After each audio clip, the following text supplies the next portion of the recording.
ಹರೇ ರಾಮ.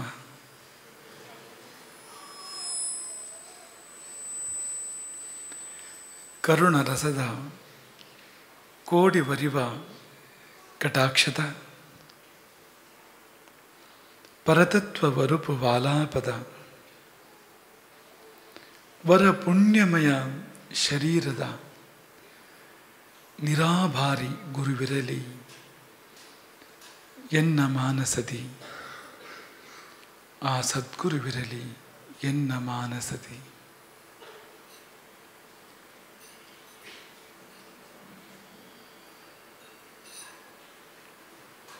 ಆಪದಾಮಪಹರ್ತಾರಂ ದಾತಾರಂ ಸರ್ವಸಂಪದಾಂ ಲೋಕಾಭಿರಾಮಂ ಶ್ರೀರಾಮಂ ಭೂಯೋ ಭೂಯೋ ನಮಾಮ್ಯಹಂ.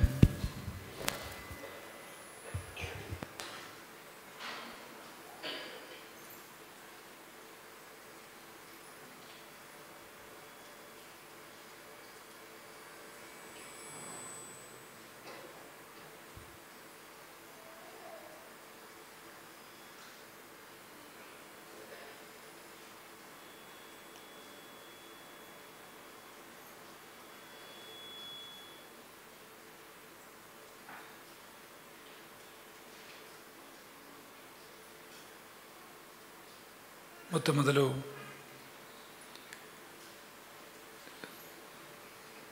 ಹೃದಯದಲ್ಲಿ ಸದಾ ಬೆಳಗುವ ಆ ಗುರುತತ್ವಕ್ಕೆ, ಗುರುತತ್ವ ಬೇರೆಯಲ್ಲ, ಪರತತ್ವ ಬೇರೆಯಲ್ಲ, ಪರತತ್ವದ ಪ್ರಕಟ ರೂಪವೇ ಆದ ಗುರುತತ್ವಕ್ಕೆ ನತಿ ತತಿಗಳನ್ನು ಸಲ್ಲಿಸಿ ಈ ಒಂದು ಅದ್ಭುತವಾದ ಕಾಲವಿದ್ಯೆಯನ್ನು ನಿರೂಪಿಸಲು ಬೇಕಾದ ಬುದ್ಧಿಯನ್ನು, ಭಾಷೆಯನ್ನು ಕೊಡು ಎಂಬುದಾಗಿ ಪ್ರಾಂಜಲವಾಗಿ ಸಂಪ್ರಾರ್ಥಿಸಿ ಈ ಕಾಲದ ಕುರಿತಾದ ಪ್ರವಚನವನ್ನು ಮುಂದುವರಿಸ್ತಾ ಇದ್ದೇವೆ.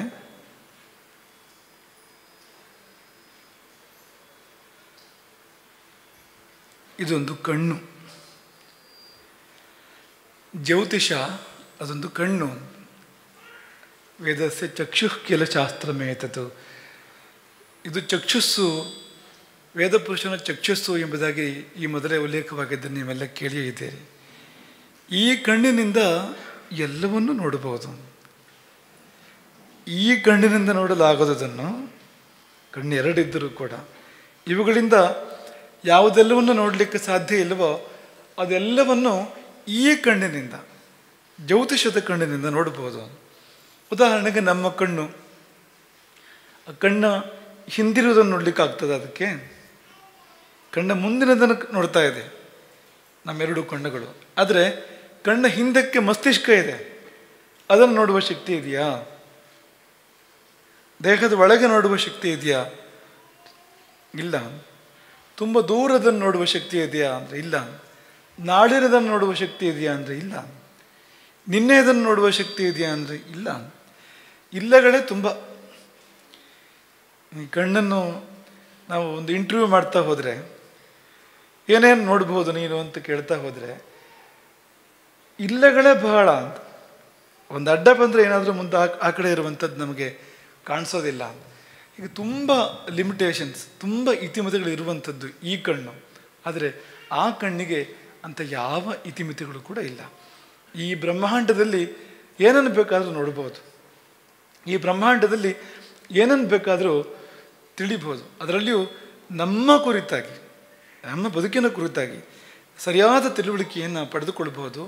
ಅಂತಹ ಅದ್ಭುತವಾಗಿರ್ತಕ್ಕಂಥ ಒಂದು ಶಾಸ್ತ್ರ. ಹಾಗಾಗಿ ಇರುವ ಕಣ್ಣುಗಳೆರಡರ ಜೊತೆಯಲ್ಲಿ ಇನ್ನೊಂದು ಕಣ್ಣಾಗಿ, ಈ ಕಣ್ಣು ಕಾಣದ್ದನ್ನು ಕಾಣಿಸುವ ಕಣ್ಣಾಗಿ ಶಾಸ್ತ್ರ, ಜ್ಯೋತಿಷ ಇದೆ. ನಾವು ಅದನ್ನು ಗೌರವಿಸೋಣ. ಮೊದಲನೇ ಮಾತು, ನಾವು ಅದನ್ನು ಗೌರವಿಸಬೇಕು. ಶಾಸ್ತ್ರವನ್ನು ಅನಾದರಿಸಬಾರ್ದು. ಸುಲಭ ಹಗುರ ಮಾತುಗಳನ್ನ ಆಡ್ಬಿಡ್ಬೋದು, ಜ್ಯೋತಿಷ ಬಿಡು ಅಂತಂದ್ಬಿಡ್ಬೋದು. ಆದರೆ ಹಾಗೆಲ್ಲ ಮಾಡದೇನೆ ಗೌರವ ಇಟ್ಕೊಳ್ಬೇಕು. ಶಾಸ್ತ್ರ ನಮ್ಗೆ ಅರ್ಥ ಆಗ್ತದೋ ಬಿಡ್ತದೋ, ನಮ್ಮ ಜೀವನದಲ್ಲಿ ಉಪಯೋಗ ಮಾಡ್ತೇವೋ ಮಾಡೋದಿಲ್ವೋ, ಆದರೆ ಕೊನೆ ಪಕ್ಷ ಗೌರವ ಇಟ್ಕೊ. ಮುಂದಿನ ಹೆಜ್ಜೆ ಕಲಿ. ಇದನ್ನು ಕಲ್ತರೆ ಕಾಲವನ್ನೇ ಕಲ್ತಂತೆ. ಅಂಥದ್ದೊಂದಿದ್ರೆ ತುಂಬ ಅನುಕೂಲ ಆಗ್ಬಿಡೋದಲ್ವ. ಒಂದನ್ನು ತಿಳ್ಕೊಂಡ್ರೆ ಎಲ್ಲವನ್ನೂ ತಿಳ್ಕೊಂಡಂತೆ ಆಗಬೇಕು ಅಂತ. ಈ ವಿದ್ಯೆ ಹೇಗಿದೆ ಅಂದರೆ, ಇದು ಒಂದನ್ನು ಸರಿಯಾಗಿ ತಿಳಿದುಕೊಂಡ್ರೆ ಇದರ ಮೂಲಕ ಎಲ್ಲವನ್ನು ತಿಳಿದುಕೊಳ್ಳಬಹುದು ಅಂತ. ಅಂಥದ್ದು ಎಲ್ಲ ಶಾಸ್ತ್ರಕ್ಕೂ ಉಪಕಾರಕ. ಉದಾಹರಣೆಗೆ ಆಯುರ್ವೇದ ಶಾಸ್ತ್ರ ಇದೆ, ಮುಂದಕ್ಕೆ ಆ ಬಗ್ಗೆ ನಾವು ಮಾತನಾಡಬೇಕು ಅಂತ ಅಂದ್ಕೊಂಡಿದ್ದೇವೆ. ಈಗ ಆಯುರ್ವೇದ ಶಾಸ್ತ್ರಕ್ಕೆ ಜ್ಯೋತಿಷ ಬೇಕು ಅಂತ. ಯಾಕೆ ಬೇಕು ಅಂದರೆ, ಒಬ್ಬ ರೋಗಿಯನ್ನು ಕಂಡಾಕ್ಷಣ ಚಿಕಿತ್ಸೆಗೆ ತೊಡಗುವಂಥದ್ದಲ್ಲ, ಆ ರೋಗ ಗುಣವಾಗುವಂಥದ್ದು ಅಲ್ಲವ ಅಂತ ತಿಳ್ಕೊಳ್ಬೇಕು ಅಂತ. ಕರ್ಮದಿಂದ ಬಂದ ಕಾಯಿಲೆಯಾಗಿದ್ದರೆ ಕರ್ಮಜ ವ್ಯಾಧಿ ಅಂತ ಹೇಳ್ತಾರೆ, ಅದು ಗುಣ ಆಗೋದಿಲ್ಲ, ಅದು ಆ ಪ್ರಯತ್ನ ವ್ಯರ್ಥ ಅದು. ಹಾಗಾಗಿ ಅದಕ್ಕೆ ಕೈ ಹಾಕಬಾರ್ದು ಅಂತ. ಕರ್ಮಜ ವ್ಯಾಧಿ ಅಲ್ಲದೇ ಇದ್ದರೆ ಅದನ್ನು ಗುಣಪಡಿಸುವಂಥ ಪ್ರಯತ್ನವನ್ನು ಮಾಡಬಹುದು. ಆದರೆ ಕರ್ಮಜ ವ್ಯಾಧಿ ಆದರೆ ಅದರಲ್ಲಿಯೂ ದೃಢ ಕರ್ಮದಿಂದ, ಯಾವುದಕ್ಕೆ ಪರಿಹಾರವೇ ಇಲ್ಲ, ಪರಿಹರಿಸಿಕೊಳ್ಳಲಿಕ್ಕೆ ಸಾಧ್ಯ ಇಲ್ಲ, ಅಂಥ ಕರ್ಮದಿಂದ ಪ್ರವೃತ್ತವಾದ ವ್ಯಾಧಿ ಆದರೆ ಗುಣವಾಗೋದಿಲ್ಲ ಅಂತ. ಅದನ್ನು ತಿಳ್ಕೊಳ್ಬೇಕು ಅಂತ ವೈದ್ಯನ, ಅದನ್ನು ತಿಳ್ಕೊಳ್ಬೇಕು ಅಂತ. ಅಥವಾ ಚಿಕಿತ್ಸೆಯನ್ನು ಯಾವಾಗ ಕೊಡಬೇಕು, ಯಾವ ಕಾಲದಲ್ಲಿ ಚಿಕಿತ್ಸೆಗೆ ತೊಡಗಬೇಕು, ಜ್ಯೋತಿಷದ ಸಹಕಾರ ಬೇಕು ಅಲ್ಲಿ. ಯಾಕೆಂದರೆ ಕಾಲವೂ ಅನುಕೂಲಿಸಬೇಕು, ನಾವು ಕೊಡುವ ಔಷಧಕ್ಕೆ ಕಾಲದ ಅನುಗ್ರಹವೂ ಕೂಡ ಬೇಕು ಅಂತ. ಇದ್ದಾಗ ಔಷಧಕ್ಕೆ ದುಪ್ಪಟ್ಟು ಮುಪ್ಪಟ್ಟು ಫಲ ಅಂತ. ಪ್ರತಿಕೂಲ ಕಾಲದಲ್ಲಿ ಕೊಟ್ಟರೆ ಔಷಧ ಸರಿಯಾಗಿದ್ದನ್ನೇ ಕೊಟ್ಟಿದ್ದು ಹೌದು, ಆದರೆ ಕಾಲ ಪ್ರತಿಕೂಲ ಇತ್ತು, ಫಲ ಪೂರ್ತಿ ಬರೋದಿಲ್ಲ. ಇವತ್ತು ಈ ವಿಷಯಗಳೇ ಇಲ್ಲೇ ಇವತ್ತು ಏನಾರು ನೋಡ್ತಾರೆ ಇದನ್ನು? ಇವತ್ತಿನ ವೈದ್ಯರುಗಳು ಕಾಲವನ್ನು ನೋಡ್ತಾರ? ಇಲ್ಲ ಅಂತ. ಆದರೆ ಕಾಲ ತುಂಬ ಮಹತ್ವದ್ದು. ಔಷಧ ಯಾವುದು ಕೊಟ್ಟೆ ಅನ್ನೋದು ಎಷ್ಟು ಮುಖ್ಯವೋ, ಯಾವಾಗ ಕೊಟ್ಟೆ ಅನ್ನೋದಷ್ಟೇ ಮುಖ್ಯ ಅಂತ ನೋಡಿಯೇ ಕೊಡಬೇಕು ಅದನ್ನು. ಚಿಕಿತ್ಸೆಗೆ ಉಪಕ್ರಮಿಸುವಾಗ ಯಾವಾಗ ಉಪಕ್ರಮಿಸಬೇಕು ಅನ್ನೋದ್ರ ಬಗ್ಗೆ ತುಂಬ ವಿಷಯಗಳಿದ್ದಾವೆ ಅಂತ. ಹಾಗಾಗಿ ಎಲ್ಲ ಶಾಸ್ತ್ರಗಳಿಗೂ ಬೇಕಾಗಿರ್ತಕ್ಕಂಥ ಒಂದು ಶಾಸ್ತ್ರ ಇದು, ಜೀವನಕ್ಕೆಲ್ಲ ಬೇಕಾಗಿರತಕ್ಕಂಥ ಒಂದು ಶಾಸ್ತ್ರ ಇದು. ಒಂದಿಷ್ಟು ಇದರ ಬಗ್ಗೆ ಚಿಂತನೆ ಮಾಡೋಣ ಮಕ್ಕಳೇ. ನಿಮಗೆ ಒಂದೊಂದು ಸಾರಿ ಅನ್ನಿಸ್ತದೆ ತುಂಬ ಭಾರವಾದ ನಿಮಗೆ ಕೊಟ್ಟಂತೆ ಆಗ್ತಾ ಇದೆಯಾ ಅಂತ. ನಾವು ಇವತ್ತು ಸಭೆ ಚಿಕ್ಕ ಸಭೆ, ಆದರೆ ಸರಿಯಾದ ಸಭೆ ಇದು. ಇಂಥ ಪಾಠಗಳಿಗೆ, ಪ್ರವಚನಗಳಿಗೆ ತುಂಬ ಅನುಕೂಲಕರವಾಗಿರುವಂಥ ಸಭೆ ಇದು.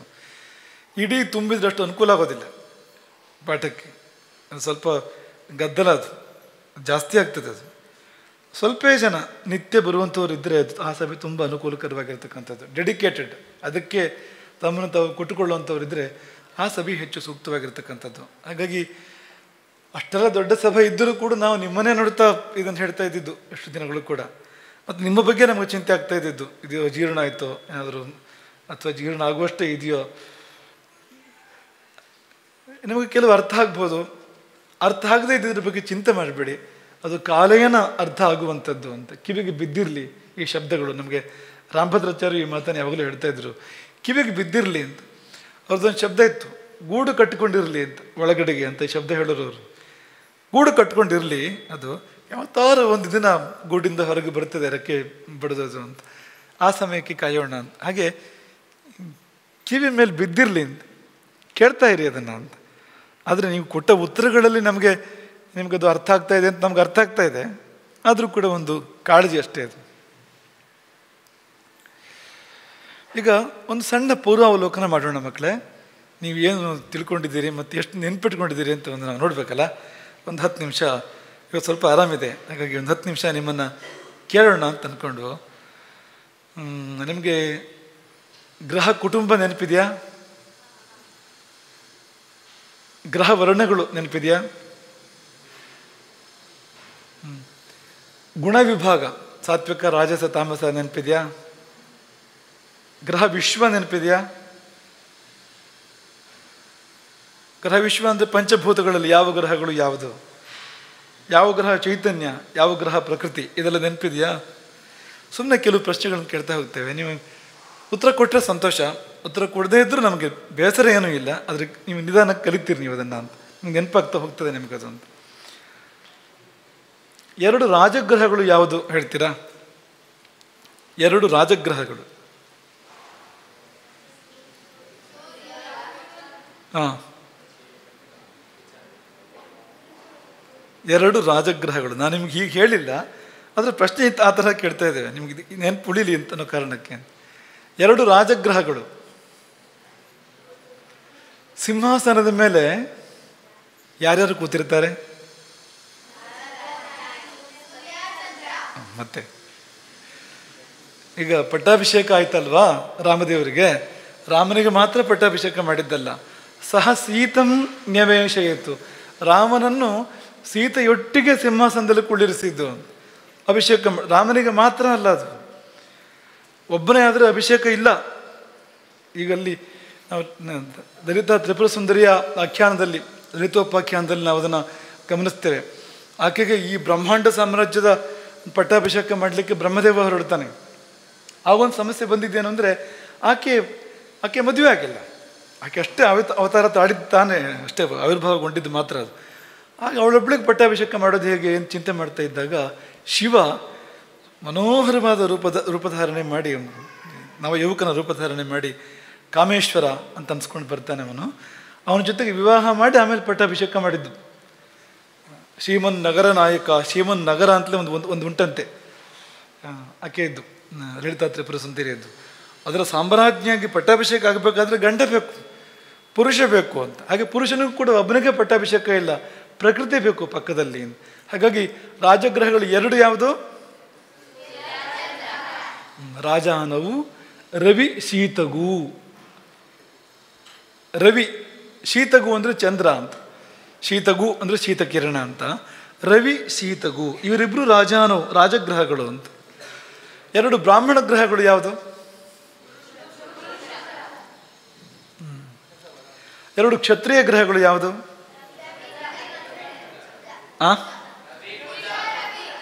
ರವಿ ಕುಜ. ಮೂರ್ಧಾಭಿಷಿಕ್ತನಾದ ಶ್ರೇಷ್ಠ ಕ್ಷತ್ರಿಯ ಯಾರು? ರವಿ ಅಲ್ವಾ? ಸ್ವಲ್ಪ ಶೋ ಆಫ್ ಬ್ರಾಹ್ಮಣ ಯಾರು? ತೋರಿಕೆ, ಡಂಬಾಚಾರ ಜಾಸ್ತಿ ಅಂಥದ್ದು ಅಂತ. ದಾಸಗ್ರಹ ಯಾವುದು? ಸರಿ ಇದೆ. ಯುವರಾಜ ಕುಜ ಸೇನಾಪತಿ, ಬುಧನ ಕುಮಾರ ಅಂತ ಕರೀತಾರೆ, ಅವನು ಯುವರಾಜ ಅಂತ. ಆಮೇಲೆ ನಮ್ಮ ದೇಹದಲ್ಲಿ ಚರ್ಮವನ್ನು ಸೂಚನೆ ಮಾಡುವ ಗ್ರಹ ಯಾವುದು? ಬುಧ. ರಕ್ತ? ಸರಿ. ಸೋದರ ಮಾವನನ್ನು ಸೂಚನೆ ಮಾಡೋ ಗ್ರಹ ಯಾವುದು?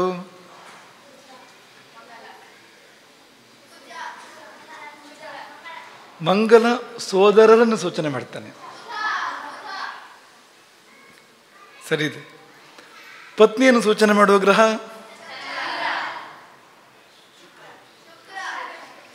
ಚಂದ್ರ ತಾಯಿಯನ್ನು ಸೂಚನೆ ಮಾಡ್ತಾನೆ. ಸೂರ್ಯ ತಂದೆಯನ್ನು ಸೂಚನೆ ಮಾಡ್ತಾನೆ, ಚಂದ್ರ ತಾಯಿಯನ್ನು ಸೂಚನೆ ಮಾಡ್ತಾನೆ. ಕುಟುಂಬ ಅಂತ ತಗೊಂಡಾಗ ಈಗ ರಾಜನ ಪತ್ನಿ ರಾಣಿಯನ್ನ ವಿಷಯ ಬೇರೆ. ಒಂದು ಕುಟುಂಬ ಅಂತ ತಗೊಂಡಾಗ ತಂದೆ ತಾಯಿಗಳನ್ನು ಸೂರ್ಯ ಚಂದ್ರರು ಸೂಚನೆ ಮಾಡ್ತಾರೆ, ಪತಿ ಪತ್ನಿಯರನ್ನು ಗುರು ಶುಕ್ರರು ಸೂಚನೆ ಮಾಡ್ತಾರೆ, ಬುಧ ಸೋದರ ಮಾವನ ಸೂಚನೆ ಮಾಡ್ತಾನೆ, ಅಣ್ಣ ತಮ್ಮಂದಿರನ್ನ ಕುಜ ಅಣ್ಣ ತಮ್ಮಂದಿರನ್ನ ಮಂಗಲ ಕುಜ ಸೂಚನೆ ಮಾಡುವಂಥ. ಯಾಕೆ ಇದನ್ನು ತಗೊಂಡು ಅಂದರೆ ನಿಮಗೆ ನೆನಪು ಆಗಲಿ ಉಳಿಲಿ ಅನ್ನೋ ಕಾರಣಕ್ಕೆ ಮಾಡ್ತಾ ಇರೋವಂಥದ್ದು ಇದು. ಸ್ನಾಯುಗಳನ್ನು ಸೂಚನೆ ಮಾಡೋ ಗ್ರಹ ಯಾವುದು?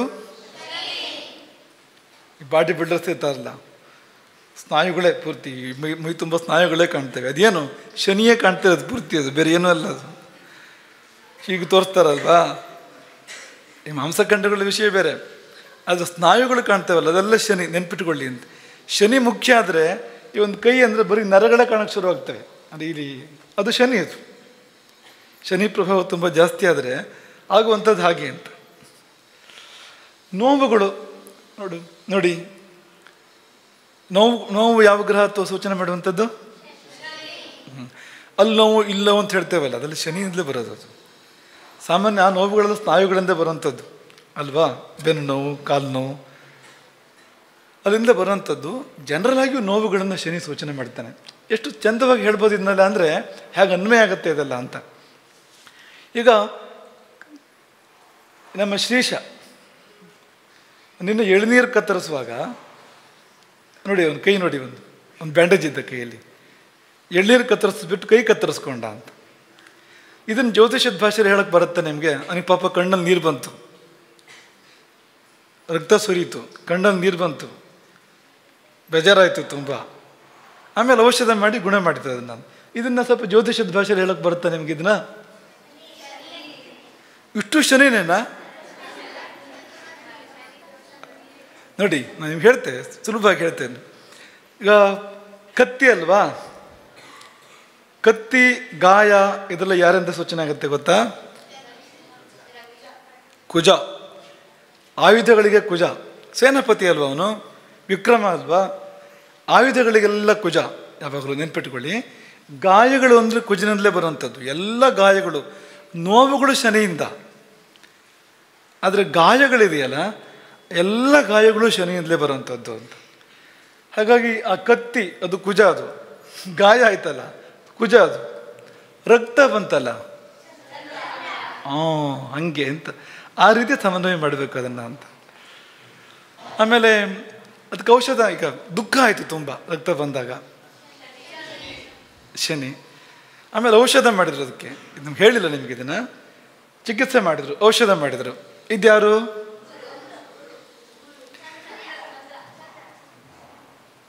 ವೈದ್ಯಕಾರಕ ಸೂರ್ಯ. ಭಿಷಕ್ ಅಂದರೆ ಸೂರ್ಯ ಅಂತ. ಯಾವುದೇ ವೈದ್ಯಕಾರಕ, ಚಿಕಿತ್ಸೆ, ವೈದ್ಯ ಇದೆಲ್ಲ ಸೂರ್ಯನಿಂದ ಅಂತ. ಚಂದ್ರನದ್ದು ಪಾತ್ರ ಉಂಟು. ಔಷಧಿಗಳಿದೆಯಲ್ಲ ಅದೆಲ್ಲ ಚಂದ್ರ ಅಂತ.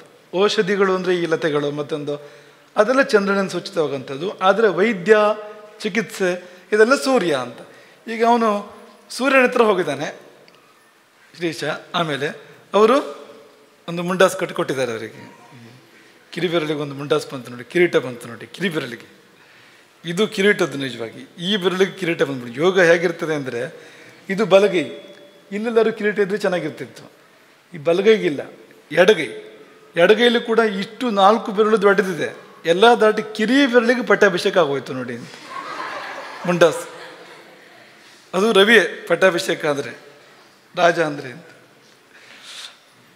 ನಿಮಗೆ ಒಂದು ಸ್ಯಾಂಪಲ್ ತೋರಿಸಿದ್ದು ಅಂತ, ಹೇಗೆ ಅನ್ವಯ ಆಗ್ತವೆ ಇವೆಲ್ಲ, ನಿಮ್ಗೆ ಹೇಗೆ ಇದನ್ನು ನೀವು ಚಿಂತನೆ ಮಾಡಬಹುದು ಅದಕ್ಕೊಂದು ಉದಾಹರಣೆ ಕೊಟ್ಟಿದ್ದು ಅಂತ. ಇನ್ನು ಲಕ್ಷ್ಮಿಯನ್ನು ಸೂಚನೆ ಮಾಡುವ ಗ್ರಹ ಯಾವುದು? ಶುಕ್ರ. ಸರಿ ಇದೆ. ಗಣಪತಿ ಶುಕ್ರನೇ. ಈಶ್ವರ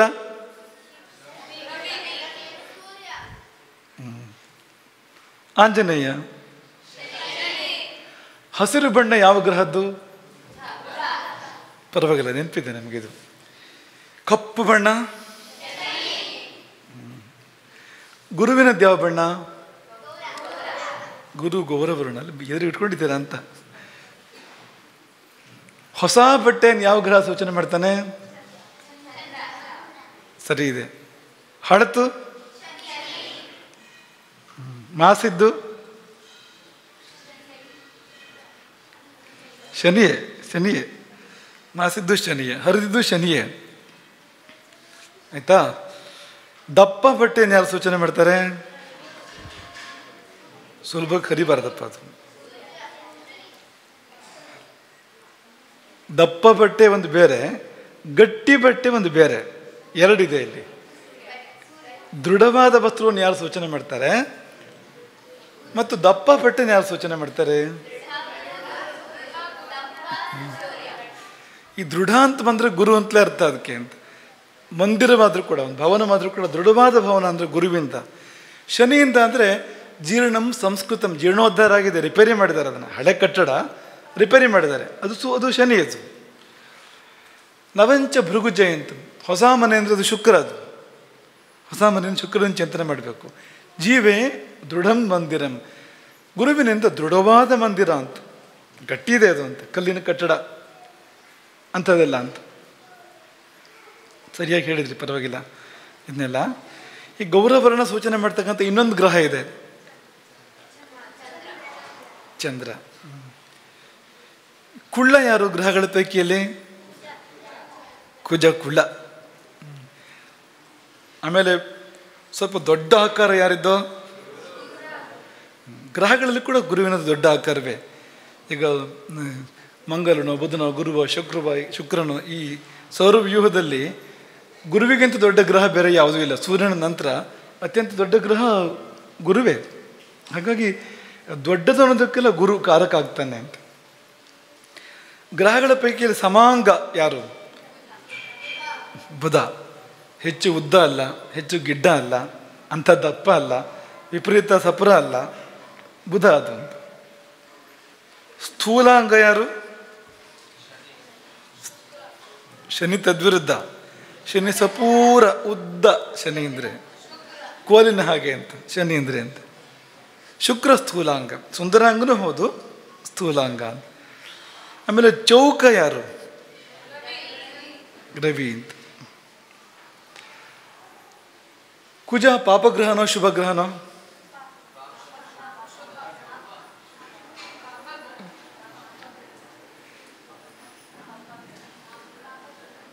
ನಿಸ್ಸಂಶಯ ಪಾಪಗ್ರಹ. ಈ ಕೆಲವು ಪಾಪಗ್ರಹಗಳ ಸಂಶಯ ಇದೆ, ಹಾಗೂ ಆಗ್ತಾರೆ ಹೀಗೂ ಆಗ್ತಾರೆ ಅಂತ. ಆದರೆ ಸಂದೇಹ ಇಲ್ಲದೇ ಇರುವಂಥ ಪಾಪಗ್ರಹ ಯಾವುದು ಅಂದರೆ ಕುಜ ಅಂತ. ಇನ್ನೊಂದು ಇವರಿಬ್ಬರು ನಿಸ್ಸಂದಿಗ್ಧ ಪಾಪಗ್ರಹಗಳು ಅಂತ, ಬೇರೆ ಪ್ರಶ್ನೆ ಇಲ್ಲ ಅಂತ, ಪಾಪಗ್ರಹವೇ ಅಂತ. ಹಾಗೆ ನಿಸ್ಸಂದಿಗ್ಧ ಶುಭ ಗ್ರಹಗಳಿಬ್ಬರಿದ್ದಾರೆ, ಗುರು ಶುಕ್ರರು. ಗುರು ಶುಕ್ರರು ಅವ್ರು ಯಾವಾಗಲೂ ಶುಭ ಗ್ರಹಗಳೇ, ಅಶುಭ ಆಗೋದು ಅಂತಿಲ್ಲ. ಅವರಿಬ್ಬರ ಪೈಕಿಯಲ್ಲೂ ಯಾರು ಶುಭ? ಗುರು ಅಂತ. ಕ್ಷೀಣ ಆದಾಗ ಅಶುಭ, ಪೂರ್ಣ ಆದಾಗ ಶುಭ ಯಾರು ಅಂತ ಪ್ರತ್ಯೇಕ ನಾವು ಕೇಳಬೇಕಾಗಿಲ್ಲ ಅಲ್ವಾ? ಇನ್ನು ಯಾರ ಜೊತೆಗಿದ್ರೆ ಹಾಗೆ, ಒಳ್ಳೆಯವ್ರ ಜೊತೆಗಿದ್ರೆ ಒಳ್ಳೆಯವನು, ಕೆಟ್ಟವ್ರ ಜೊತೆಗಿದ್ರೆ ಕೆಟ್ಟವನು. ಯಾರದು? ಪಾಪ ಬುಧಸ್ಥೈರ್ಯುತ. ಬುಧ ಅವ್ರ ಜೊತೆ ಸೇರ್ಕೊಂಡ್ರೆ, ಪಾಪಿಗಳ ಜೊತೆ ಸೇರ್ಕೊಂಡ್ರೆ ಪಾಪಿ ಆಗ್ತಾನೆ ಅವನು. ರಾಹುಕೇತುಗಳು ಕೂಡ ಪಾಪಗ್ರಹರೇ ಹೌದು. ಹೇಳಿದ್ರಿ ನೀವು ಎಲ್ಲ, ಹೇಳಿದ್ರಿ, ಚೆನ್ನಾಗಿ ಹೇಳಿದ್ರಿ. ಇನ್ನು ದ್ವಾದಶ ರಾಶಿಗಳು ನಿಮ್ಗೆ ನೆನಪಿದೆಯಾ ನೋಡ್ತೀವಿ. ನಿಮಗೆ ನೆನಪಿರುತ್ತೆ. ಕೊನೆಯ ರಾಶಿ ಯಾವುದು? 6ನೇ ರಾಶಿ ಯಾವುದು? 9.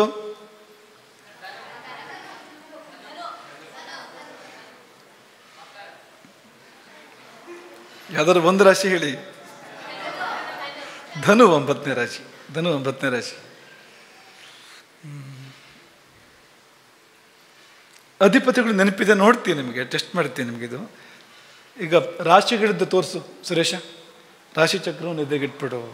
ದ್ವಾದಶ ರಾಶಿಗಳಿದ್ದು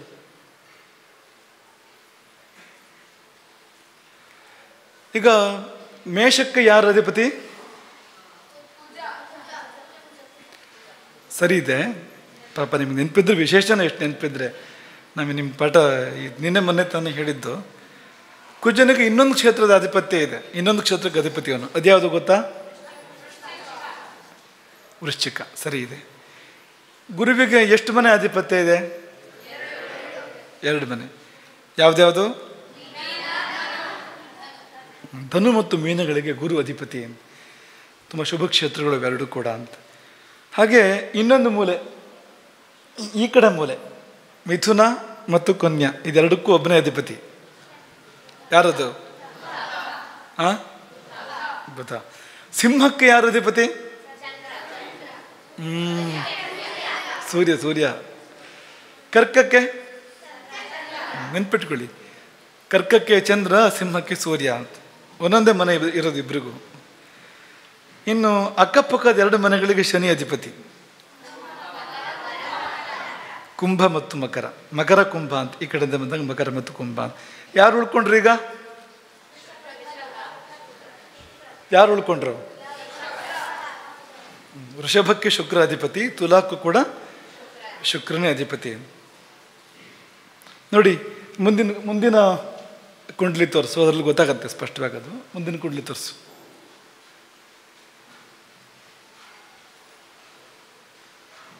ಅದಲ್ಲ, ರಾಶಿಗಳ ಅಧಿಪತಿಗಳು ಅಂತ. ಅದಲ್ಲ, ಇನ್ನು ಹಿಂದೆ ಇಲ್ಲಿ ಅದು ನಿನ್ನೆ ತೋರಿಸಿದ್ವಿ ನಿಮ್ಗೆ. ಅದನ್ನು ರಾಶಿಗಳ ಅಧಿಪತಿ ಕುಂಡ್ಲಿನೇ ಪ್ರತ್ಯೇಕ ಅದೊಂದು ಟೇಬಲ್ ಬೇರೆ ಇದೆ, ತಗೊಂಡು ನೋಡ್ಬೋದು ನೀವು ಅದನ್ನ. ಈಗ ನಿಮಗೆ ತುಂಬ ಸುಲಭ ಗೊತ್ತಾಗೋ ಥರ ಒಂದು ಕುಂಡಲಿ ಒಳಗಡೆಗೆ ಯಾವ ಗ್ರಹ ಎಲ್ಲಿ ಉಚ್ಚಾಗ್ತಾನೆ, ನೀಚಾಗ್ತಾನೆ, ಯಾವುದು ಸ್ವಕ್ಷೇತ್ರ, ಯಾವುದು ಮಿತ್ರಕ್ಷೇತ್ರ ಎಲ್ಲ ಗೊತ್ತಾಗಬೇಕು. ಆ ಥರದೊಂದು ಕುಂಡ್ಲಿ ತಯಾರು ಮಾಡಿದ್ರೆ ತುಂಬ ಈಸಿ ಆಗುತ್ತೆ ನಿಮ್ಗೆ. ಅದು ತುಂಬ ಸುಲಭ ಆಗುತ್ತೆ. ಅದು ಸುಮ್ಮನೆ ಕೇಳ್ತೀವಿ ನಿಮಗೆ, ರವಿ ಎಲ್ಲಿ ಉಚ್ಚಾಗ್ತಾನೆ? ಗುರು ಎಲ್ಲಿ ಉಚ್ಚಾಗ್ತಾನೆ? ಕರ್ಕಾಟಕ. ಶನಿ ತುಲಾ. ಸರಿ ಇದೆ, ಶನಿ. ಶನಿ ಎಲ್ಲಿ ನೀಚಾಗ್ತಾನೆ? ಸೂರ್ಯ ಎಲ್ಲಿ ನೀಚಾಗ್ತಾನೆ? ಎಷ್ಟನೇ ಮನೆ ಎಲ್ಲಿಂದ ಅದು? 7ನೇ ಮನೆ. ಸರಿ ಇದೆ. ಗ್ರಹಗಳ ಉಚ್ಚ ನೀಚ ಭಾವ, ಶತ್ರುಕ್ಷೇತ್ರ, ಮಿತ್ರಕ್ಷೇತ್ರ ಎಲ್ಲ ಗೊತ್ತಾಗತ್ತಲ್ಲ. ಒಂದು ಕುಂಡ್ಲಿ ಇದೆ, ಅದನ್ನು ಸುರೇಶ್ ಭಟ್ರು ಹಾಕಿ ತೋರಿಸ್ತಾರೆ. ಈಗ ನೋಡಿ, ಸೂರ್ಯ ಒಂದಿದೆ, ಪೂರ್ತಿ ಇದೆ ಅದರಲ್ಲಿ. ಒಂದೇ ಕುಂಡ್ಲಿಯಲ್ಲಿ ಎಲ್ಲ ಸಿಗುತ್ತೆ ನಿಮಗೆ ಅಂತ. ತುಂಬ ಸುಲಭ ಇದೆ ನೋಡಿ. ಸೂರ್ಯನ ಸ್ವಕ್ಷೇತ್ರ ಯಾವುದು ನೋಡಿ? ನೋಡಿ ಹೇಳಿ, ಸ್ವಕ್ಷೇತ್ರ ಯಾವುದು ಸೂರ್ಯನದ್ದು? ಸುಲಭ ಇದೆ, ಹಾಕ್ಬಿಟ್ಟಿದೆ ಅದರಲ್ಲೇ. ಸೂರ್ಯನಿಗೆ ಮಿತ್ರ ಕ್ಷೇತ್ರಗಳು ಯಾವುದು?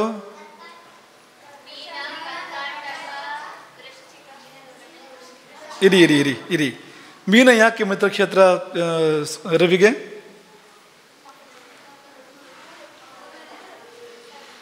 ಯೋಚನೆ ಮಾಡಿ. ಮೀನ ರವಿಯ ಮಿತ್ರಕ್ಷೇತ್ರ. ಮಿತ್ರಕ್ಷೇತ್ರ ಹೇಗಾಯ್ತು ಮೀನ? ಗುರು ಮಿತ್ರ. ರವಿಗೆ ಗುರು ಮಿತ್ರ. ಗುರುವಿನ ಮನೆ ಯಾವುದು? ಅದೆಲ್ಲ ಮಿತ್ರಕ್ಷೇತ್ರ ಅಂತ. ಅಲ್ಲೇ ಗೊತ್ತಾಗತ್ತೆ ನಿಮಗೆ ಅಂತ. ರವಿಯ ಮಿತ್ರ ಗುರು, ಗುರುವಿನ ಮನೆಗಳೆಲ್ಲ ಮಿತ್ರಕ್ಷೇತ್ರಗಳು ಅಂತ. ಶತ್ರು ಶನಿ. ರವಿಗೆ ಶತ್ರು ಶನಿ. ಶನಿ ಮನೆಗಳು ಯಾವುದು ನೋಡಿ? ಶತ್ರುಕ್ಷೇತ್ರ ಅಂತ ತೋರಿಸಿದೆ ಅಲ್ಲಿ. ಬುಧ ಸಮ, ನ್ಯೂಟ್ರಲ್. ಈ ಕಡೆ ಫ್ರೆಂಡು ಅಲ್ಲ, ಆ ಕಡೆ ಫೋನು ಅಲ್ಲ, ಆ ಥರದ್ದು. ಶತ್ರುವೂ ಅಲ್ಲ, ಮಿತ್ರನೂ ಅಲ್ಲ. ಹಾಗಾಗಿ ಮಿಥುನ ಮತ್ತು ಕನ್ಯಾಗಳು ಸಮಕ್ಷೇತ್ರ ಅಂತ. ಅಲ್ಲಿ ಹೋದರೆ ಸಮಫಲ ಕೊಡ್ತಾನವನು. ಅಂದರೆ ಹೆಚ್ಚು ಮಾಡೋದು ಇಲ್ಲ, ಕಮ್ಮಿ ಮಾಡೋದು ಇಲ್ಲ. ಅಷ್ಟೇ ಇಡ್ತಾನೆ, ಅಷ್ಟೇ ಹೊರತು ಹೆಚ್ಚು ಮಾಡೋದು ಇಲ್ಲ, ಕಡಿಮೆ ಮಾಡೋದು ಇಲ್ಲ ಅಂತ ಅಲ್ಲಿ ಬಂದಾಗ ಅಂತ. ಮಕ್ಕಳೇ, ಇದನ್ನ ಯಾಕೆ ನಿಮಗೆ ತೋರಿಸ್ತಿದ್ದೀವಿ ಅಂದರೆ, ಒಂದು ಗ್ರಹ ಉಚ್ಚ ಆದಾಗ ಅತ್ಯಧಿಕ ಶುಭ ಫಲಗಳನ್ನು ಕೊಡ್ತಾನೆ. ಸೂರ್ಯನಿಗೆ ಏನೆಲ್ಲ ಹೇಳಿದೆ, ಪೂರ್ತಿ ತುಂಬಿ ಮಗದು ಚೆಲ್ತಾನೆ ಅವನು. ಎಷ್ಟು ಬೇಕಾದರೂ ಕೊಡ್ತಾನೆ. ಯಾವಾಗ ಅಂದರೆ ಅವನು ಉಚ್ಚ ಆದರೆ ಅಂತ. ಸ್ವಕ್ಷೇತ್ರದಲ್ಲಿದ್ದರೆ ಅಷ್ಟಲ್ಲ, ಸ್ವಲ್ಪ ಕಡಿಮೆ, ಆದರೆ ಕೊಡ್ತಾನೆ. ತುಂಬ ಕೊಡ್ತಾನೆ. ಅಷ್ಟಲ್ಲ. ಸೂರ್ಯ ಸಿಂಹಕ್ಕೆ ಬಂದರೆ ಸ್ವಕ್ಷೇತ್ರ ಅವನದ್ದು. ಮಿತ್ರಕ್ಷೇತ್ರಕ್ಕೆ ಹೋದರೆ ಅಷ್ಟಲ್ಲ, ಮತ್ತೊಂದು ಸ್ವಲ್ಪ ಕಡಿಮೆ. ಅಂದರೆ ಸ್ವಕ್ಷೇತ್ರದಷ್ಟಲ್ಲ, ಇನ್ನೊಂದು ಸ್ವಲ್ಪ ಕಡಿಮೆ, ಆದರೂ ಒಳ್ಳೆ ಫಲನೇ ಕೊಡ್ತಾನೆ. ಶತ್ರುಕ್ಷೇತ್ರಕ್ಕೆ ಹೋದರೆ ಭಾರಿ ಕಡಿಮೆ ಒಳ್ಳೆ ಫಲ ಕೊಡ್ತಾನೆ. ಎಲ್ಲೋ ಚೂರ ಫಲ, ಹೆಚ್ಚು ಅಶುಭ ಫಲಗಳನ್ನು ಕೊಡ್ತಾನೆ.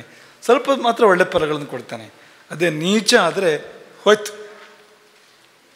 ಅತ್ಯಂತ ಕನಿಷ್ಠ ಅಂತ. ಒಳ್ಳೆ ಫಲ ಕೊಡೋದಿಲ್ಲ ಅಂತ ಹೇಳ್ಬೇಕು ನಾವು ಅಂತ. ಕೆಟ್ಟ ಫಲಗಳನ್ನು ತುಂಬ ಕೊಡ್ತಾನೆ. ನಿಮಗೊಂದು ಸೂತ್ರ ಹೇಳಿದ್ವಲ್ವಾ, ಬಲ ಹೆಚ್ಚಾದರೆ ಒಳ್ಳೆಯ ಫಲ ಹೆಚ್ಚು ಅಂತ. ಗ್ರಹಗಳ ಬಲ ಹೆಚ್ಚಾದಂತೆ ಒಳ್ಳೆ ಫಲಗಳನ್ನು ಕೊಡ್ತವೆ, ಅವು ದುರ್ಬಲ ಆದಂತೆ ದುಷ್ಫಲಗಳನ್ನು ಕೊಡ್ತವೆ.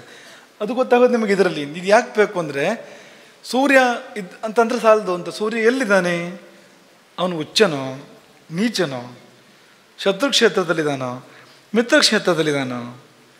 ಈಗ ಉಚ್ಚ ಕ್ಷೇತ್ರದಲ್ಲಿದ್ದರೆ, ಸ್ವಕ್ಷೇತ್ರದಲ್ಲಿದ್ದರೆ ಜಾಗೃತ ಅಂತ ಕರೀತಾರೆ ಅವನನ್ನು. ತುಂಬ ಫಲ ಕೊಡ್ತಾನೆ ಅವನು. ಅದೇ ಮಿತ್ರಕ್ಷೇತ್ರಕ್ಕೆ ಹೋದರೆ ಸ್ವಪ್ನ, ಅದು ಒಂದಷ್ಟು ಕೊಡ್ತಾನೆ. ಶತ್ರುಕ್ಷೇತ್ರಕ್ಕೆ ನೀಚಕ್ಕೆ ಹೋದರೆ ಸುಷುಪ್ತ ಅಂತ. ಒಳ್ಳೆ ಫಲಗಳು ಪೂರ್ತಿ ಸುಷುಪ್ತ, ನಿದ್ದೆ ಹೋಗ್ಬಿಡುತ್ತೆ, ಯಾವುದು ಬರಲ್ಲ ಅದು ಅಂತ. ಹಾಗೆಲ್ಲ ಹೇಳ್ತಾರೆ. ಇನ್ನೂ ಬೇರೆ ಬೇರೆ ಅವಸ್ಥೆಗಳನ್ನೆಲ್ಲ ಹೇಳ್ತಾರೆ. ಇದರಿಂದ ಹೇಳುವಂಥದ್ದು ಬಹುತೇಕ ಅಂತ.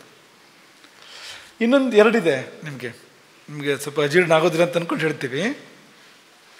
ಗ್ರಹಗಳು ವಕ್ರ ಆಗೋದು ಉಂಟು ಅಂತ ನಿಮ್ಗೆ ಹೇಳಿದ್ವಲ್ವಾ.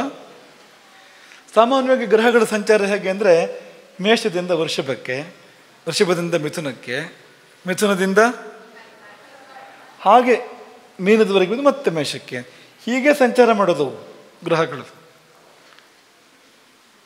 ರಾಹುಕೇತು ಮಾತ್ರ ಉಲ್ಟಾ ಹೋಗುವಂಥದ್ದು. ರಾಹುಕೇತುಗಳು ಮಾತ್ರ ವಿರುದ್ಧ ದಿಕ್ಕಲ್ಲಿ ಸಂಚಾರ ಮಾಡ್ತವೆ. ಆದರೆ ಈ 7 ಗ್ರಹಗಳು ಹೋಗೋದು ಹೇಗೆ ಅಂದರೆ, ಮೇಷ, ವೃಷಭ, ಮಿಥುನ, ಕರ್ಕ, ಸಿಂಹ ಹೀಗೆ ಹೋಗುವಂಥದ್ದು. ಆದರೆ ಕೆಲವು ಸಾರಿ ಹಿಂದಕ್ಕೆ ಹೋಗೋಕೆ ಶುರು ಮಾಡ್ತೇವೆ ಅಂತ. ಅದೊಂದು ಸ್ವಲ್ಪ ದಿವಸ ಹಾಗಿರುತ್ತೆ, ಅದೇನು ಭಾಳ ತುಂಬ ಸಮಯ ಇರುತ್ತೆ ಅಂತಲ್ಲ, 1 ತಿಂಗಳು 2 ತಿಂಗಳು 15 ದಿವಸ ಈ ಥರ ಹಿಂದಕ್ಕೆ ಹೋಗ್ತಾ ಇರ್ತವೆ ಗ್ರಹ ಚಕ್ರದಲ್ಲಿ. ಈಗ ಮೇಷದಿಂದ ಮೀನಕ್ಕೆ ಬಂದುಬಿಡೋದುಂಟು, ಮೇಷದಲ್ಲಿ ಮುಂದೆ ಹೋದ ಸ್ವಲ್ಪ ಹಿಂದಕ್ಕೆ ಬರೋದುಂಟು. ಅಂದರೆ ವಕ್ರಗತಿ ಅಂತ ಹೇಳ್ತಾರೆ. ವಕ್ರ ಅಂದರೆ ಹಿಂದಿರುಗಿ ಹೋಗ್ತವೆ ಅವು ಅಂತ. ಆಗ ತುಂಬ ಶಕ್ತಿ ಬರುತ್ತೆ ಅವಕ್ಕೆ. ಯಾವ ಗ್ರಹಕ್ಕೆ ವಕ್ರಗತಿ ಬಂತೋ, ಅದೇ ಶುಭಗ್ರಹ ವಕ್ರ ಆದ್ರಂತೂ ರಾಜ್ಯಪ್ರದಾಹ, ರಾಜ್ಯವನ್ನು ಕೊಡ್ತೇವೆ ಅವು ಅಂತ ಆ ಸಮಯದಲ್ಲಿ ಅವು ಅಂತ. ಆ ವಕ್ರಗತಿ ತುಂಬ ವಿಶೇಷ ಅಂತ. ಈ ಉಚ್ಚದ ಫಲವನ್ನೇ ಕೊಡ್ತೇವೆ ಅಂತ ಹೇಳ್ತಾರೆ. ಇದೊಂದು ನೆನ್ಪಿಟ್ಕೊಳ್ಳಿ ಅಂತ. ಹಿಂದೆ ಮುಂದಾಗ ಸಂಚಾರ ಮಾಡೋಕ್ಕೆ ಶುರು ಮಾಡಿದರೆ ಅಂತ ಗ್ರಹಗಳು ಅಂತ. ಇದು ವಕ್ರ ಇದು. ಇನ್ನೊಂದು ಅಸ್ತ ಅಂತ ಕೇಳಿದ್ದೀರಾ? ಗುರು ಅಸ್ತ ಅಂತ ಹೇಳ್ತಾರೆ, ಶುಕ್ರ ಅಸ್ತ ಅಂತ ಹೇಳ್ತಾರೆ, ಕೇಳಿದ್ದೀರಾ? ನಿಮಗೆ ಮೌಢ್ಯ ಅಂತ ಒಂದು ಶಬ್ದ ಬಳಸ್ತಾರೆ, ದಕ್ಷಿಣ ಕನ್ನಡ ಕಡೆ ಮೌಢ್ಯ ಅಂತ ಬಳಸ್ತಾರೆ. ಅಸ್ತ ಅಂತ ಹೇಳ್ತಾರೆ, ಗುರು ಅಸ್ತ ಈಗ ಆಗಲ್ಲ ಅಂತ ಹೇಳ್ತಾರೆ ಕಾರ್ಯಕ್ರಮ. ಏನು ಅಸ್ತ ಅಂದರೆ ಗೊತ್ತಾ ನಿಮಗೆ? ಅಸ್ತ ಅಂದರೆ ಏನು ಗೊತ್ತಾ?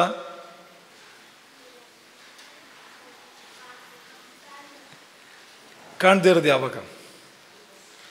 ಸೂರ್ಯನ ಹತ್ತಿರ ಹೋದರೆ ಗ್ರಹಗಳು ಅಸ್ತ ಆಗಿಬಿಡ್ತವೆ. ನೆನ್ಪಿಟ್ಕೊಳ್ಳಿ, ಸೂರ್ಯನಿಗೆ ತುಂಬ ಪ್ರಚಂಡ ಕಿರಣ ಅಲ್ವಾ ಸೂರ್ಯ, ಅವನು ಬೆಳಕಿನ ರಾಶಿ ಅವನು. ಸೂರ್ಯನ ಹತ್ತಿರ ಹೋದ್ರೆ ಗ್ರಹಗಳು ಕಾಣಿಸುತ್ತಾ? ಕಾಣಿಸೋದಿಲ್ಲ. ಚಂದ್ರ ಸೂರ್ಯನ ಹತ್ತಿರ ಹೋದ್ರೆ ಅಮಾವಾಸ್ಯೆ ಆಗುತ್ತೆ ಅವನಿಗೆ, ಚಂದ್ರನಿಗೆ, ಅವನು ಕಾಣಿಸಲ್ಲ. ಇನ್ನು ಮಂಗಲ, ಬುಧ, ಗುರು, ಶುಕ್ರ, ಶನಿಗಳು ಈ 5 ಗ್ರಹಗಳು ಸೂರ್ಯನ ಹತ್ತಿರ ಹೋಗ್ಬಿಟ್ರೆ ರವಿ ಲುಪ್ತಕರಹ ಅಂತ ಅವ್ರಿಗೆ ಕಾಣಿಸೋದೇ ಇಲ್ಲ ಅಂತ, ಅವ್ರ ಕಿರಣಗಳೆಲ್ಲ ಹೋಗ್ಬಿಡ್ತವೆ ಅಂತ ಗ್ರಹಗಳದ್ದು ಅಂತ. ಆಗ ಆ ಗ್ರಹವನ್ನು ಮೃತ ಅಂತ ಕರೀತಾರೆ. ಸಾವು ಆ ಗ್ರಹಕ್ಕೆ ಅದು ಅಂತ, ಮೃತ ಅಂತ. ಮತ್ತೆ ಹುಟ್ಟಬೇಕು. ಒಂದು ಸೂರ್ಯ ಮುಂದೆ ಹೋಗಬೇಕು, ಅಥವಾ ಸೂರ್ಯನಿಂದ ಇವು ಮುಂದಕ್ಕೆ ಹೋಗಬೇಕು. ಗ್ರಹಗಳು ಸಂಚಾರ ಮಾಡ್ತಾ ಮಾಡ್ತಾ ಸೂರ್ಯನ ಹತ್ರ ಬಂದಿರ್ತೇವಲ್ಲ, ಒಂದು ಸೂರ್ಯ ಮುಂದಕ್ಕೆ ಹೋಗಬೇಕು. ಅಥವಾ ಈ ಗ್ರಹಗಳು ಇನ್ನೂ ಚುರುಕಾಗಿ ಹೋಗೋದಾದರೆ ಸೂರ್ಯನ ಬಿಟ್ಟು ಇವು ಮುಂದಕ್ಕೆ ಹೋಗಬೇಕು. ಮುಂದಕ್ಕೆ ಹೋದಾಗ ಮತ್ತೆ ಹುಟ್ಟುತ್ತವೆ. ಆಮೇಲೆ ಬಾಲ್ಯ ಅಂತೆಲ್ಲ ಇದೆ ಅವಕ್ಕೆ. ಆಮೇಲೆ ಮತ್ತೆ ದೊಡ್ಡದಾಗಬೇಕು, ಮತ್ತೆ ಹೊಸ ಜನ್ಮ ಬರಬೇಕು ಅವಕ್ಕೆ ಗ್ರಹಗಳಿಗೆ. ಹಾಗೆ ರವಿ ಲುಪ್ತಕರೋ ಮೃತಃ ಅಂತ. ಒಂದು ಗ್ರಹ ಅಸ್ತ ಆಗಿದ್ದರೆ ನಮ್ಮ ಕುಂಡಲಿಯಲ್ಲೋ ಪ್ರಶ್ನೆಯಲ್ಲೋ ಯಾವುದ್ರಲ್ಲಾದರೂ ಮೃತಪ್ರಾಯ ಅದು ಅಂತ. ಅದು ಯಾವ ಫಲವನ್ನು ಕೊಡೋದಿಲ್ಲ, ಕೊಟ್ಟರೆ ಅನಾಹುತವನ್ನು ಕೊಡೋದು, ದುಷ್ಫಲಗಳನ್ನು ಕೊಡೋದು, ಬರೀ ಕೆಟ್ಟ ಫಲ ಕೊಡೋದು ಅದು ಆ ಗ್ರಹ ಅಂತ. ಹಾಗಾಗಿ ಈ ವಕ್ರ ಮತ್ತು ಅಸ್ತ ಇದೆರಡೂ ನೆನ್ಪಿಟ್ಕೊಳ್ಳಿ. ಇನ್ನೊಮ್ಮೆ ಯಾವಾಗಲೂ ಕೇಳ್ತೀವಿ. ಇನ್ನೂ ಒಂದಿದೆ, ಮತ್ತೆ ಯಾವಾಗಲೂ ಹೇಳ್ತೀವಿ, ವರ್ಗೋತ್ತಮ ಅಂತ ಒಂದಿದೆ, ಇನ್ಯಾವಾಗಲೂ ಹೇಳ್ತೀವಿ. ಅದನ್ನ ಇವತ್ತು ಬೇಕು ಅಂತೀನಿ. ಆದರೆ ಇದನ್ನು ಗಮನಿಸಿ. ಎಲ್ಲ ಗ್ರಹಗಳಿಗೂ ಇದೇ ಥರ ಇದೆ. ಒಂದೊಂದೇ ನಿಧಾನಕ್ಕೆ ತೋರಿಸು, ನಿಮಗೆಲ್ಲ ಸಿಗುತ್ತೆ. ಇದು ತುಂಬ ಕಷ್ಟಪಟ್ಟು ಅಂದರೆ ಯೋಚನೆ ಮಾಡಿರೋಂಥದ್ದು. ನಿಮ್ಗೆ ಬೇರೆ ಎಲ್ಲೂ ಸಿಗಲ್ಲ, ಯಾವ ಪುಸ್ತಕದಲ್ಲೂ ಸಿಗಲ್ಲ ನಿಮಗಿದು. ಈ ಒಂದು ಕೋಷ್ಟಕದಲ್ಲಿ ರವಿಯ ಪೂರ್ತಿ ಗತಿಗಳನ್ನು ತಿಳ್ಕೊಳ್ಬೋದು ನೀವು ಅಂತ. ಎಲ್ಲಿ ಹೋದರೆ ಹಾಗೆ ಗುರು ರವಿ ಅಂತ ತಿಳ್ಕೊಳ್ಬೋದು ಅಂತ. ಚಂದ್ರ ಸುಮ್ಮನೆ ನೋಡ್ತಾ ಹೋಗಿ, ಮತ್ತು ನಿಮ್ಗೆ ಅದು ಒಂದೇ ಸರ್ತಿ ತಲೆಯಲ್ಲಿ ಕೂರುತ್ತೆ ಅಂತಲ್ಲ. ಚಂದ್ರ ನೋಡಿ ಬದಲಾವಣೆ ಐತೆ ಅಲ್ಲ ನೋಡಿ. ಈಗ ಚಂದ್ರನಿಗೆ ಉಚ್ಚ ಕ್ಷೇತ್ರ ಯಾವುದು ನೋಡಿ? ವೃಷಭದಲ್ಲಿ ಉಚ್ಚ ಆಗ್ತಾನೆ ಚಂದ್ರ ಅಂತ. ನಿಮಗೆಲ್ಲರೂ ಶತ್ರು ಕ್ಷೇತ್ರ ಕಾಣ್ತಾ ಇದೆ ಇದರಲ್ಲಿ, ಕುಂಡ್ಲಿಯಲ್ಲಿ ಶತ್ರು ಕ್ಷೇತ್ರ ಕಾಣ್ತಾ ಇದೆ ಎಲ್ಲರೂ. ಯಾಕೆ? ಚಂದ್ರನಿಗೆ ಶತ್ರುಗಳೇ ಇಲ್ಲ ಅಂತ.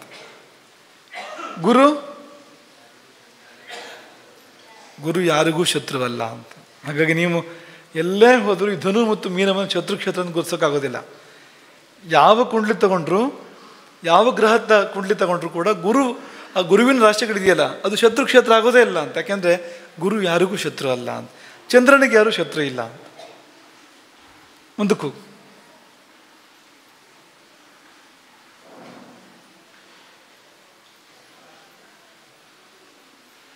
ಮಂಗಲ ಎಲ್ಲಿ ಉಚ್ಚಾಗ್ತಾನೆ? ಯಾವ ರಾಶಿ ಅದು? ಅಲ್ಲಿ ನೀಚ ಆಗ್ತಾನವನು. ಕರ್ಕಾಟಕದಲ್ಲಿ ನೀಚ ಆಗ್ತಾನೆ. ತುಂಬ ಬಲ ಕಡಿಮೆ ಆಗುತ್ತೆ ಕರ್ಕಾಟಕಕ್ಕೆ ಬಂದಾಗ. ಉಚ್ಚ ಇಲ್ಲಿದೆ ನೋಡಿ, ಉಚ್ಚ ಕ್ಷೇತ್ರ ಅಂತ ಎಲ್ಲ ಬರ್ಕೊಂಡಿದೆ ನೋಡಿ. ಗುರುವಿನ ಕ್ಷೇತ್ರಗಳು ಮಿತ್ರ ಕ್ಷೇತ್ರಗಳು. ಯಾಕಂದರೆ ಗುರು ಮಿತ್ರ ಕುಜನಿಗೆ ಅಂತ, ಚಂದ್ರ ಮಿತ್ರ. ಹಾಗಾಗಿ ಕರ್ಕಾಟಕ ಮಿತ್ರ ಕ್ಷೇತ್ರ ಅಂತ. ಇದೇ ಸಿಗುತ್ತೆ ನಿಮಗೆ. ಬುಧ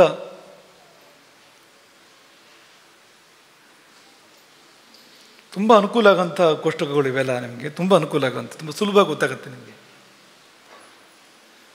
ಬುಧ ಎಲ್ಲಿ ನೀಚ ಆಗ್ತಾನೆ ನೋಡಿ, ಇದು ಹಾಕಿಲ್ವ ಅಂತ. ಬುಧ ಎಲ್ಲಿ ನೀಚ ಆಗ್ತಾನೆ ಹೇಳ್ತೀರಾ?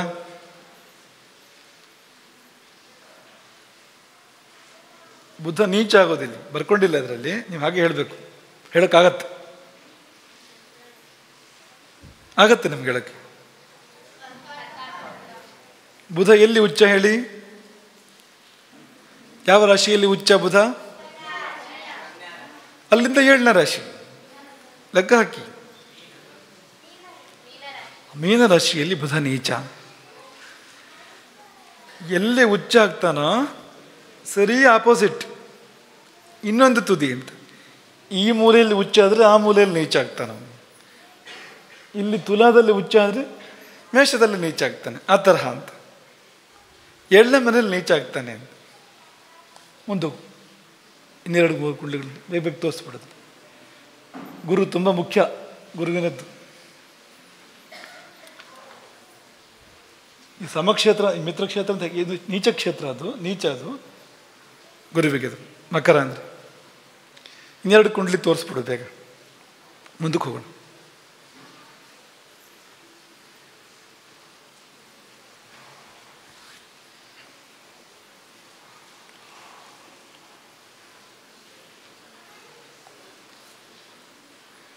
ನೋಡ್ಕೊಳ್ಳಿ ನೀವೇ, ಆಮೇಲೆ ನೀವು ಪಡ್ಕೊಳ್ಬೋದು ಅದನ್ನ. ಸುಮ್ಮನೆ ಉದಾಹರಣೆ ಕೇಳ್ತೀನಿ ನಿಮಗೆ. ರಸಗಳು ಎಷ್ಟು?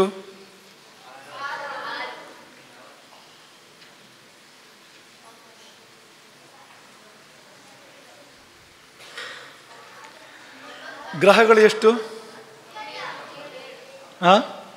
ಈಗ ಹೇಗೆ ಸಮನ್ವಯ ಮಾಡೋದು? ಈಗ ನೋಡ್ಬೇಕಾಯ್ತಲ್ಲ. ಈಗ ಮಧುರ ರಸಕ್ಕೆ ಯಾರು ಕಾರಕ ಆಗಿರ್ಬೋದು?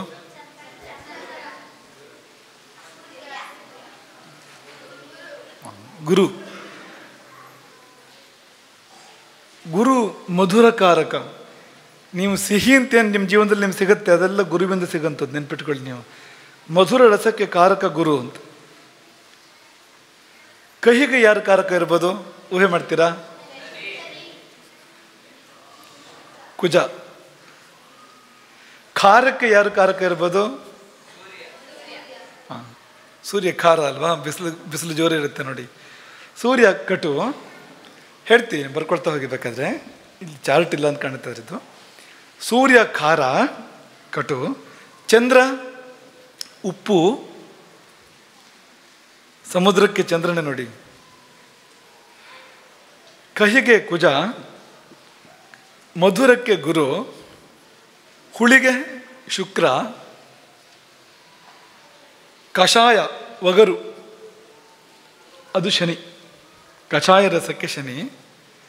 ಪಾಪ ಒಂದು ಗ್ರಹಕ್ಕೆ ಏನು ಇಲ್ಲ ಹೋಗ್ಬಿಡ್ತಲ್ಲ ಈಗ. ಯಾವುದಕ್ಕೆ ಅದು?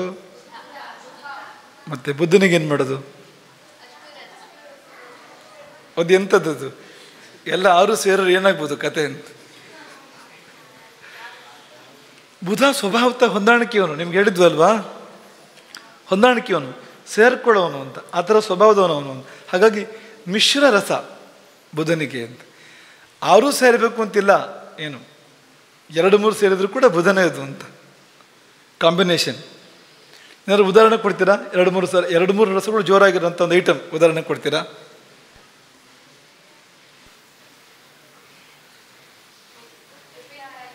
ಉಪ್ಪಿನಕಾಯಿ. ಉಪ್ಪಿನಕಾಯಲ್ಲಿ ಯಾವ 2 ರಸ ಮುಖ್ಯವಾಗಿರುತ್ತೆ?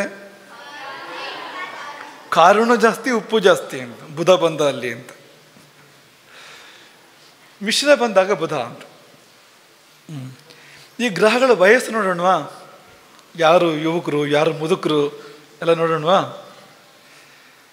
ಗ್ರಹಗಳ ಪೈಕಿ ವೃದ್ಧ ಶನಿ ಅಂತೆ. ಶನಿಗೆ 100 ವರ್ಷ ಅಂತ ಲೆಕ್ಕ. ಅಥವಾ ಜನರಲ್ ಆಗಿ ವೃದ್ಧ ಅಂತ. ಮುಪ್ಪನ್ನು ಚಿಂತನೆ ಮಾಡುವಾಗ ಶನಿಯಿಂದ ಚಿಂತನೆ ಮಾಡಬೇಕು ಅಂತ. ಇನ್ನು ಚಂದ್ರ ಮತ್ತು ಶುಕ್ರ, ಚಂದ್ರ ಮತ್ತು ಕುಜ ಇಬ್ಬರು ಬಾಲಕರು. ಅದರಲ್ಲಿ ಚಂದ್ರನಿಗೆ, ಅವನಿಗೆ ಪೂರ್ಣಚಂದ್ರ ಆದಾಗ ವಯಸ್ಸು ಜಾಸ್ತಿ ಅಂತ ಹೇಳ್ತಾರೆ. ಅವನಿಗೆ ಅಂದರೆ ಬಾಲಚಂದ್ರ ಅಂದರೆ ಹಿಂದಕ್ಕೆ ಬಂದ ಹಾಗೆ ವಯಸ್ಸು ಕಡಿಮೆ. ಇನ್ನೂ ಒಂದು ಪಂಚಮಿ ಒಳಗಿನ ಚಂದ್ರ ಅಂತ, ಅಮಾವಾಸ್ಯೆಯಾಗಿ ಪಂಚಮಿ ಒಳಗಿನ ಚಂದ್ರ ಇನ್ನೂ 5 ವರ್ಷ ಕೂಡ ಆಗಿಲ್ಲ ಅಂತ, ಅಷ್ಟು ಚಿಕ್ಕವನು. ಪೂರ್ಣಚಂದ್ರ 70 ವರ್ಷ ಅಂತ ಹಾಗೆ ಹೇಳ್ತಾರೆ. ಬುಧ ಕುಮಾರ ಶುಕ್ರ ಅವನು ಕುಮಾರನೇ, 16 ವರ್ಷದ ಸುಂದರಾಂಗ ಅಂತ ಲೆಕ್ಕ. ಶುಕ್ರ ಅಂದರೆ ಸುರಸುಂದರಾಂಗ ಅಂತ. ಈ ಗ್ರಹಗಳ ಪೈಕಿಯಲ್ಲಿ ಸ್ವಲ್ಪ ಅದೆಲ್ಲ ಜಾಸ್ತಿ ಇರೋದು ಶುಕ್ರನಿಗೆ ಅಂತ. ಗುರುವಿಗೆ ಯೌವನ 30 ವರ್ಷ ಗುರುವಿಗೆ. ರವಿಗೆ 50 ವರ್ಷ ಪ್ರೌಢ ಅಂತ. ಹಾಗಾಗಿ ಕುಜಚಂದ್ರರು, ಚಂದ್ರ ಕುಜರು ಬಾಲಕರು, ಬುಧ ಕುಮಾರ, ಶುಕ್ರನು ಕುಮಾರನೇ, ಕೌಮಾರ ಯೌವನ ಆ ಅವಸ್ಥೆ ಅದು. ರವಿ ಪ್ರೌಢ, ಗುರು ಯುವಕ, ಶನಿ ವೃದ್ಧ, ವಯೋವೃದ್ಧ.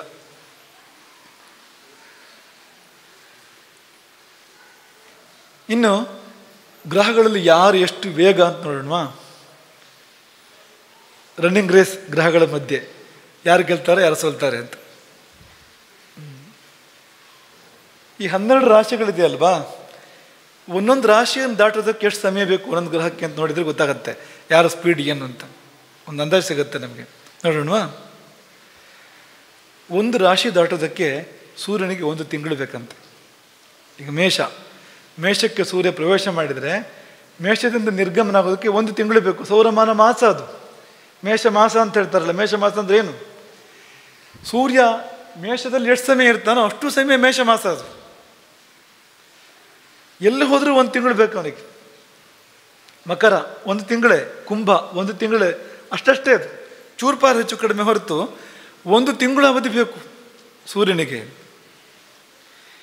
ಇಬ್ಬರು ಅವನ ಬಾಲಂಗೋಚಿಗಳಾಗಿ ಜೊತೆಗೆ ಇರ್ತಾರಂತೆ, ಒಟ್ಟಿಗೆ ಜೊತೆಗೆ ಸಂಚಾರ ಮಾಡ್ತಾರೆ ಇಬ್ಬರು, 2 ಗ್ರಹಗಳು, ಬುಧ ಮತ್ತು ಶುಕ್ರ. ಅವನನ್ನು ಬಿಟ್ಟಿರೋದಿಲ್ಲ ಅವರಿಬ್ಬರು ಅಂತ. ಅವರಿಗೂ 1 ತಿಂಗಳ ಅವಧಿನೇ, ಯಾಕೆಂದರೆ ಸೂರ್ಯನ ಜೊತೆಗೆ ಇರಬೇಕಲ್ಲ ಅವು.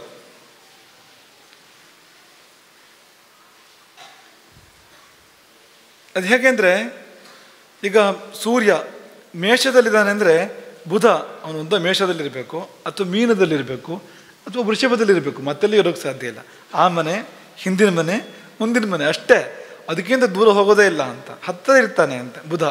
ಶುಕ್ರನು ಕೂಡ ಹಾಗೆ ಅಂತ. ಆ 2-3 ಮನೆಗಳ ಮಧ್ಯೆ ಆ ಕಡೆ ಈ ಕಡೆ ಎಲ್ಲ ಇರ್ತಾರೆ ಅಂತ. ಒಂದು ಪಕ್ಕದಲ್ಲೇ ಇರ್ತಾರೆ, ಜೊತೆಗೆ ಇರ್ತಾರೆ. ತುಂಬ ಹತ್ತಿರ ಬಂದರೆ ಅಸ್ತ ಆಗ್ತಾರೆ, ಸ್ವಲ್ಪ ಹಿಂದಿರ್ತಾರೆ, ಕೆಲವು ಸಾರಿ ಸ್ವಲ್ಪ ಮುಂದಿರ್ತಾರೆ. ಹಾಗಾಗಿ ಬುಧ ಶುಕ್ರರಿಗೂ 1 ತಿಂಗಳು ಬೇಕಾಗುವಂಥದ್ದು ಅಂತ. ಕುಜನಿಗೂ 1 ತಿಂಗಳೇ, ಆದರೆ ಅದು ಹೇಳೋಕ್ಕೆ ಬರೋದಿಲ್ವಂತೆ. ಕೆಲವು ಸಾರಿ 1.5 ತಿಂಗಳಾದರೂ ಆಯಿತು, ಕೆಲವು ಸಾರಿ 2 ತಿಂಗಳಾದರೂ ಆಯಿತು, ಕೆಲವು ಸಾರಿ ಇನ್ನು ಬೇಗ ಅನಿಯತ ಅಂತ. ಅಜಮಾಸ 1 ತಿಂಗಳು, ಆದರೆ ಪಕ್ಕ ಇಲ್ಲ ಅಂತ, ವ್ಯತ್ಯಾಸ ಆಗ್ಬೋದು ಅಂತ. ಅದು ಅಂತ ಕುಜನದ್ದು ಅಂತ. ಇನ್ನು ಗುರುವಿಗೆ 1 ವರ್ಷ ಬೇಕಂತೆ. ಒಂದು ಮನೆಗೆ ಬಂದ ಗುರು ಅಂದರೆ 1 ವರ್ಷ ಇರ್ತಾನಲ್ಲಿ ಅಂತ. ಯಾರು ಉಳ್ಕೊಂಡ್ರು?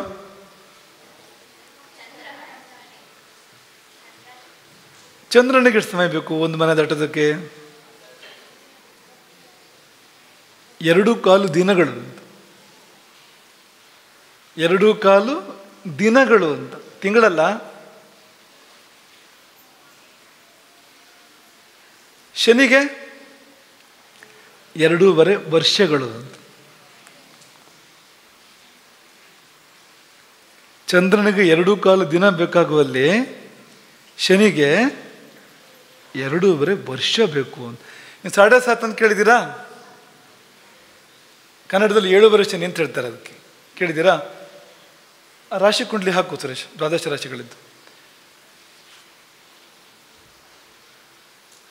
ಈಗ ನಿಮ್ಮದು ಯಾವ ರಾಶಿ ಯೋಚನೆ ಬೇಡಿ. ನಿಮ್ಮದು ಮೇಷರಾಶಿ ಅಂತ ಅಂದ್ಕೊಳ್ಳೋಣ. ನೀವು ಮೇಷರಾಶಿ ಅಂದರೆ ಶನಿ ಹಿಂದಿನ ರಾಶಿಗೆ ಬಂದರೆ 7.5 ಆರಂಭ ಆಗುತ್ತೆ. ಮೀನಕ್ಕೆ ಬಂದರೆ ಸಂಚಾರ ಮಾಡ್ತಾ ಮಾಡ್ತಾ ನಿಮ್ಮ ರಾಶಿಯ ಹಿಂದಿನ ರಾಶಿಗೆ ಶನಿ ಬಂದರೆ 7.5 ಆರಂಭ ಆಯಿತು ಅಂತ. ಯಾಕೆ ಗೊತ್ತಾ?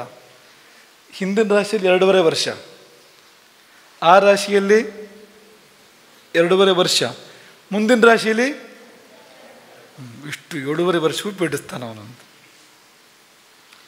ನಿಮ್ಮ ರಾಶಿ ಹತ್ತಿರ ಬಂದರೆ ಸಾಕು, ಅವನು ಶುರುವಾಯಿತು ಅಂತ. ರಾಶಿಯಲ್ಲಿದ್ದಾಗ ಜಾಸ್ತಿ ಆಗ್ಬೋದು, ಇನ್ನು ಮುಂದಕ್ಕೆ ಹೋದ್ಮೇಲೂ ಇದೆ ಅಂತ. ಈ 3 ರಾಶಿಗಳು, ನಿಮ್ಮ ಹಿಂದಿನ ರಾಶಿ, ನಿಮ್ಮ ರಾಶಿ, ನಿಮ್ಮ ರಾಶಿ, ಮುಂದಿನ ರಾಶಿ, 3 ರಾಶಿಯಲ್ಲೂ 2.5 ವರ್ಷ ಇರೋದ್ರಿಂದ 3 ಭಾಗ ಅದು, 3 ಖಂಡ ಅದು. 3 ಒಂದೇ ಥರ ಇರೋದಿಲ್ಲ. ಕೆಲವು ಸಾರಿ ಹಿಂದಿನ ರಾಶಿಯಲ್ಲಿ ಜಾಸ್ತಿ ಪೀಡೆ ಕೊಡ್ತಾನೆ, ಅಥವಾ ಕೊನೆಯ ರಾಶಿ ಜಾಸ್ತಿ ವ್ಯತ್ಯಾಸ ಇರುತ್ತೆ. ಅದು ಒಂದೇ ಥರ ಇರಲ್ಲ, ಅದು 3 ಭಾಗ. ಅದು 7.5 ಶನಿ ಅಂತ ಯಾಕೆ ಬಂತು, 7.5 ಶನಿ ಅಂತ ಯಾಕೆ ಬಂತು ಅಂದರೆ ಅವನಿಗೆ ಅಷ್ಟು ಸಮಯ ಬೇಕು. ನಿಮ್ಮ ಚಂದ್ರನ ಮೇಲೆ, ನಿಮ್ಮ ರಾಶಿಯ ಮೇಲೆ ಹಾದು ಹೋಗ್ತಾನಲ್ಲ ಅವನು, ಆಕಾಶದಲ್ಲಿ ಸಂಚಾರ ಮಾಡ್ತಾ ಮಾಡ್ತಾ ನಿಮ್ಮ ರಾಶಿ ಮೇಲೆ ಹಾದು ಹೋಗ್ತಾನಲ್ಲ ಅವನು, ಹಾದು ಹೋಗ್ಬೇಕಾದ್ರೆ ಕಷ್ಟ ಆಗೋದು ಅಂತ, ದುಃಖ ಆಗುತ್ತೆ. ನಮ್ಮ ಸಂಸಾರ ಕುಟುಂಬಗಳಿಂದ ದೂರ ಆಗ್ತೇವೆ, ಎಷ್ಟು ಸರ್ತಿ ಕಳ್ಕೊಳ್ತೇವೆ. ಮನಸ್ಸಿನ ಪೀಡೆ ನಿಶ್ಚಿತ.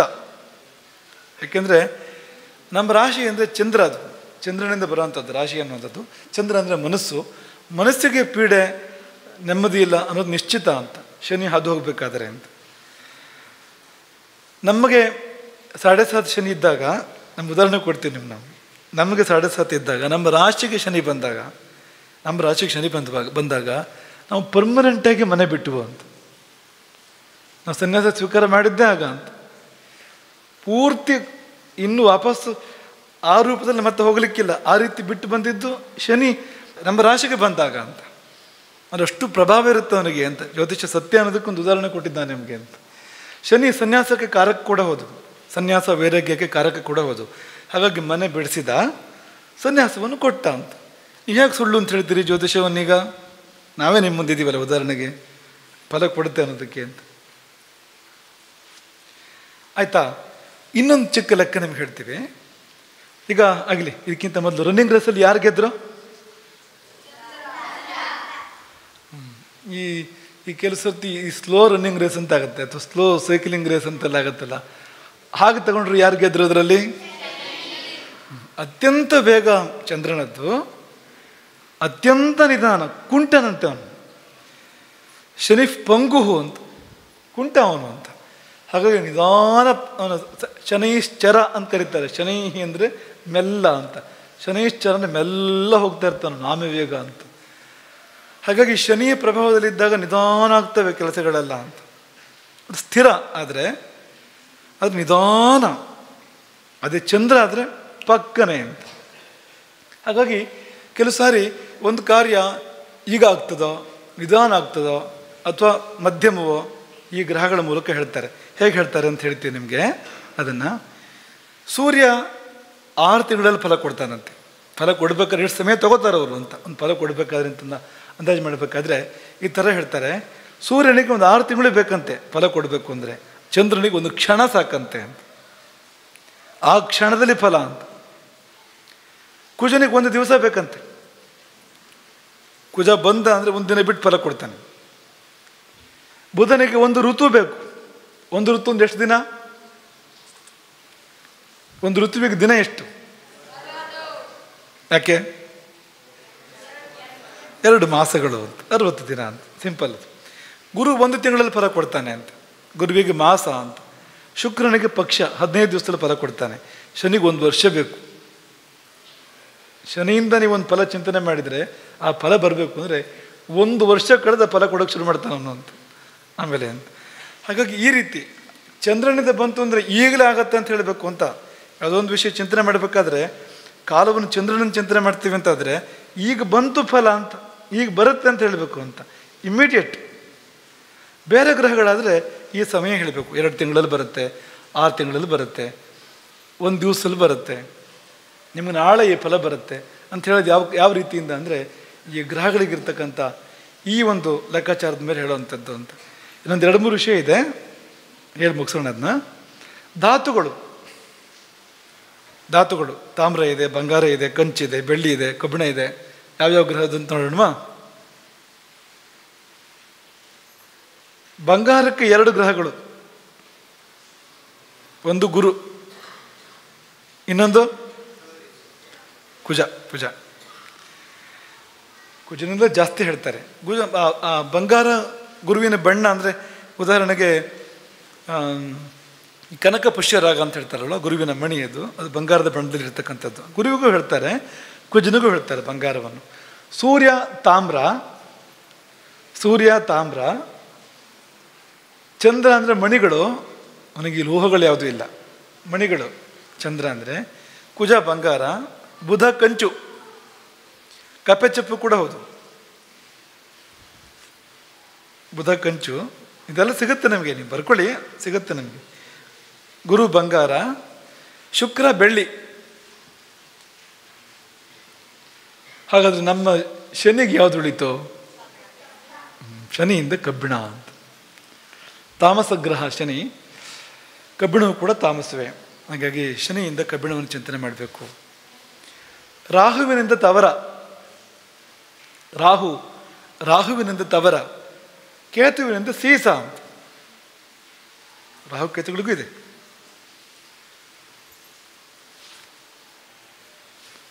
ಬರ್ಕೊಂಡಿದ್ದೀರಾ ಎಲ್ಲ? ಗೊತ್ತಾಗ್ದಿರಿ ಕೇಳಿ.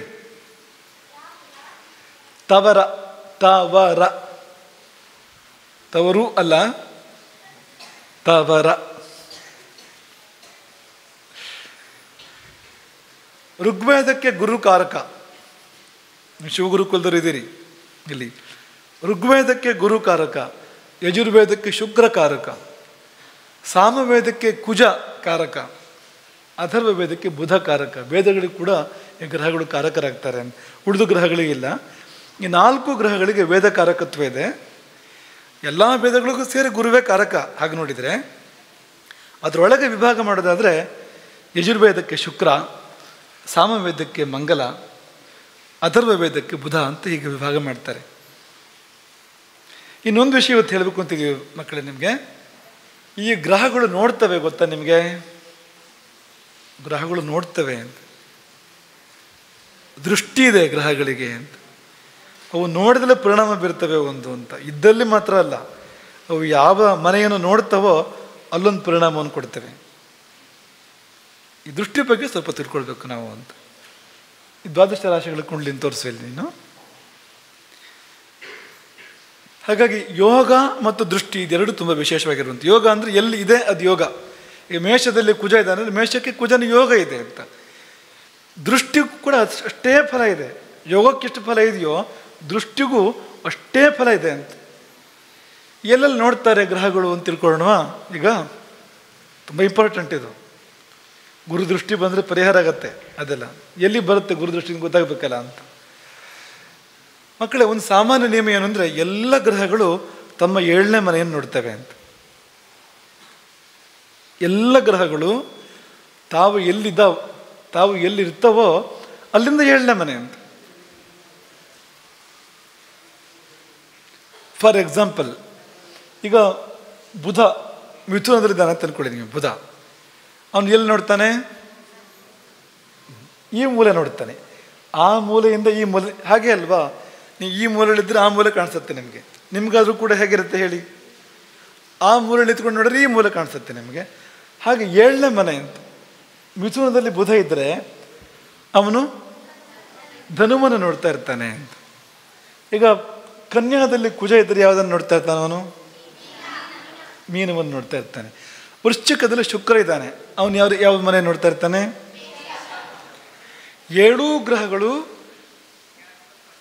ತಮ್ಮ 7ನೇ ಮನೆ ನೋಡ್ತವೆ ಅಂತ. ಹಾಗಾಗಿ 2 ಕಡೆ ಅವ್ರ ಪ್ರೆಸೆನ್ಸ್ ಇದೆ ಅಂತ.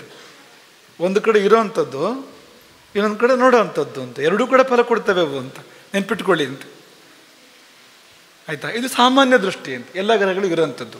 ಒಂದು 3 ಗ್ರಹಗಳಿಗೆ ಸ್ಪೆಷಲ್ ದೃಷ್ಟಿಗಳಿದೆಯಂತೆ. 3 ಗ್ರಹಗಳಿಗೆ ಅದೀಗ ನೀವು ಬರ್ಕೊಳ್ಬೇಕು. ನೀವು ಅದನ್ನು 3 ಗ್ರಹಗಳಿಗೆ 7ನೇ ಮನೆ ನೋಡೋದಲ್ಲದೆ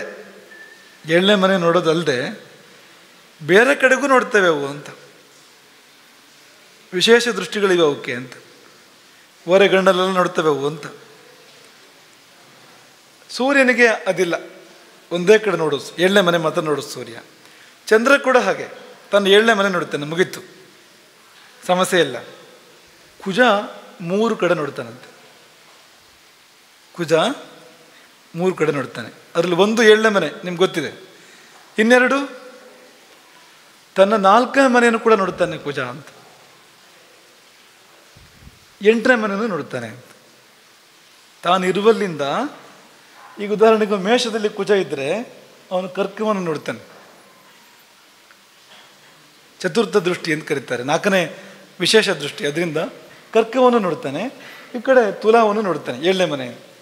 8ನೇ ಮನೆ ವೃಶ್ಚಿಕವನ್ನು ಕೂಡ ನೋಡ್ತಾನೆ. 4, 7, 8 ಕುಜ. ನೆನ್ಪಿಟ್ಕೊಳ್ಳಿ, 4, 7, 8 ಕುಜ ಅಂತ. ಏನು ಹೇಳಿ? ಬುಧನಿಗೆ ಒಂದೇ ದೃಷ್ಟಿ, 7ನೇ ಮನೆ. ಗುರುವಿಗೆ 3 ದೃಷ್ಟಿಗಳು ಬೇಕಲ್ವಾ? ಇನ್ನೊಂದು 3 ಇದ್ರೂ ಒಳ್ಳೇದಿತ್ತು. 7 ಕಡೆ ನೋಡಿಬಿಟ್ರೆ ಸಮಸ್ಯೆ ಮುಗಿದೋಗ್ತಿತ್ತು. ಎಲ್ಲ ಕಡೆಗೂ ನೋಡಿದರೆ ಎಲ್ಲ ಪರಿಹಾರವಾಗಿಬಿಡ್ತಿತ್ತು. ಆ ಥರ ಅವಕಾಶ ಇಲ್ಲ. ಗುರು ರಾಶಿಚಕ್ರದ 3 ಮನೆಗಳ ಮೇಲೆ ತನ್ನ ಪ್ರಭಾವವನ್ನು ಬೀರಿ ದೋಷಗಳನ್ನು ಪರಿಹಾರ ಮಾಡ್ತಾ ಇರ್ತಾನೆ ಯಾವಾಗಲೂ. 24x7 × 365. ಅವನು ಎಲ್ಲಿದ್ದರೂ ಕೂಡ 3 ಕಡೆ ಶುಭ ಕೊಡ್ತಾ ಇರ್ತಾನೆ ಅವನು ಅಂತ. ಎಲ್ಲೆಲ್ಲಿ ಅಂದರೆ 5, 7, 9. ತನ್ನ 5ನೇ ಮನೆ, ತನ್ನ 7ನೇ ಮನೆ, ತನ್ನ 9ನೇ ಮನೆ ಅಂತ ಈ 3 ಕಡೆ ನೋಡ್ತಾ ಇರ್ತಾನೆ ಅವನು ಅಂತ. ಎಲ್ಲಿ ನೋಡ್ತಾನೋ ಅಲ್ಲಿ ಒಳ್ಳೇದಾಗ್ತಾ ಇರುತ್ತೆ ಅಂತ, ಎಲ್ಲಿದ್ದಾನೋ ಅಲ್ಲೂ ಒಳ್ಳೇದಾಗ್ತಾ ಇರುತ್ತೆ ಅಂತ.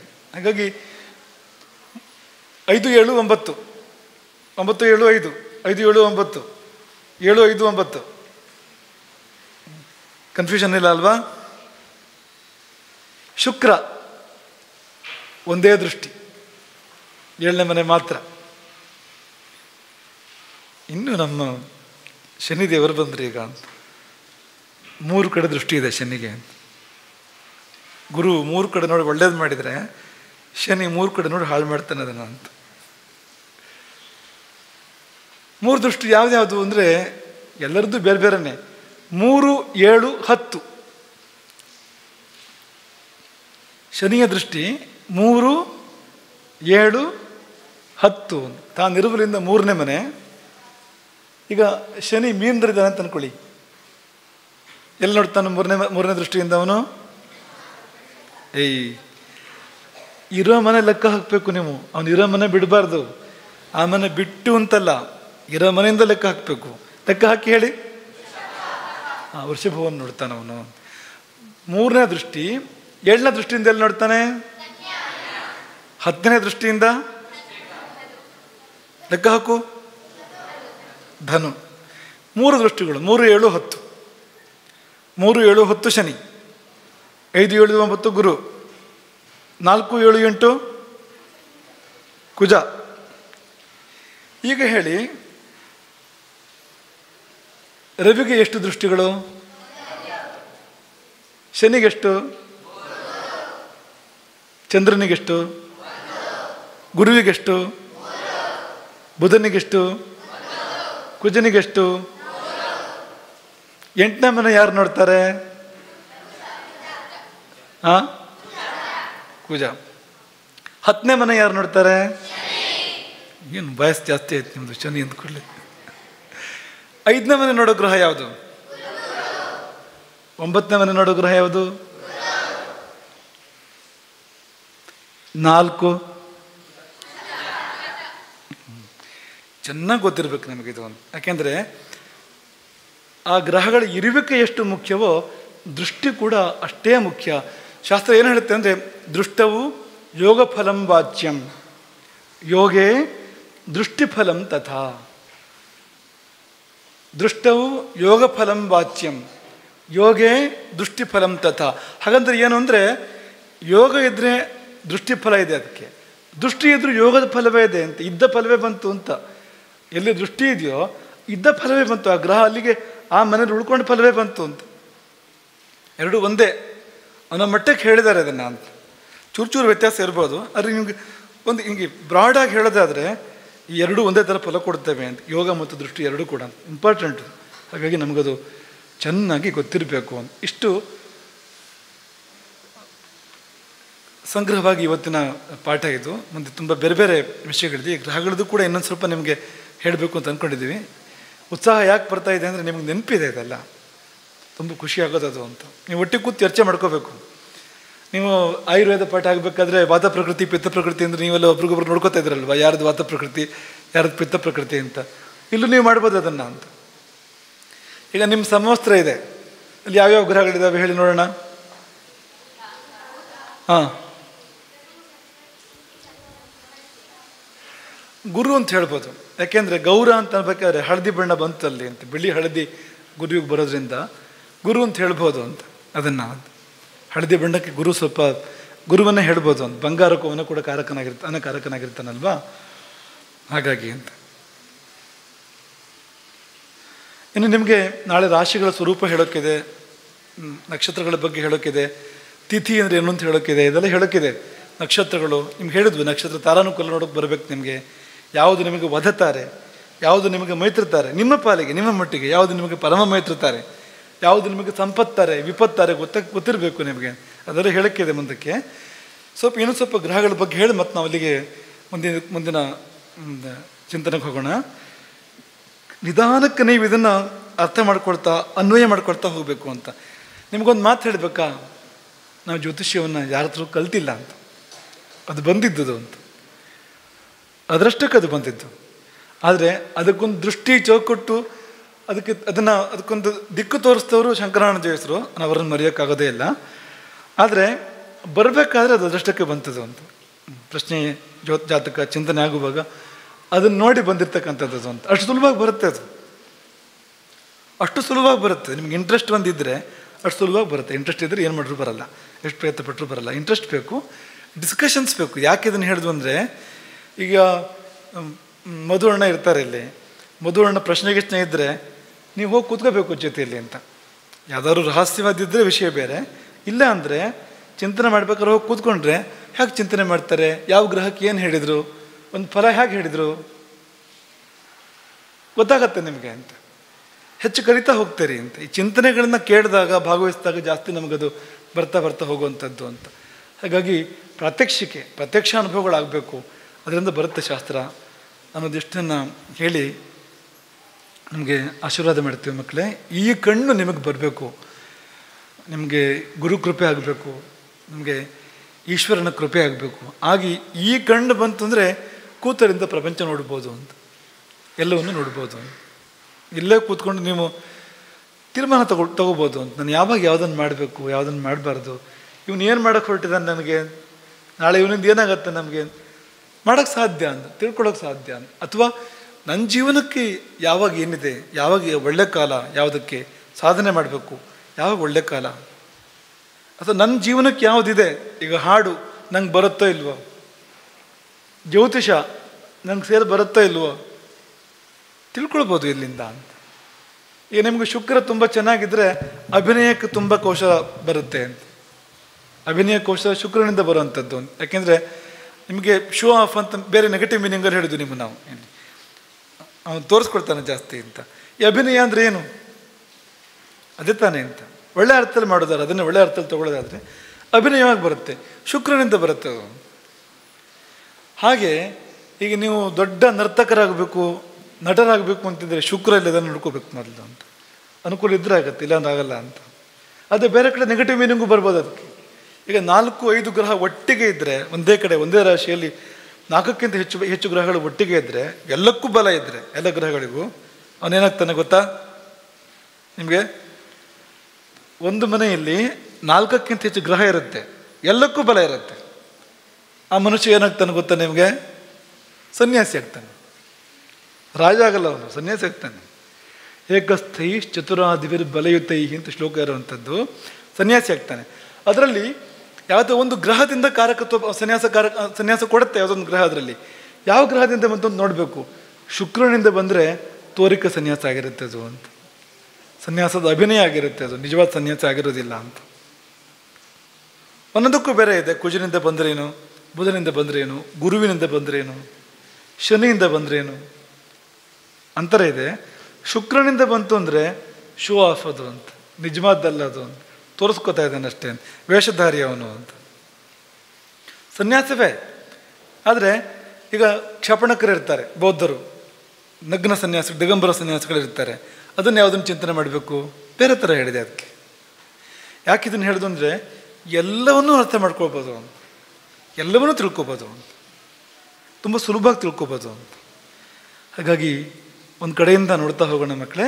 ಆದರೆ ಕುರುಡ ಕತ್ತ ಹೊಸದಂತೆ ಆಗಬಾರ್ದು. ಏನು ಹೇಳಿ?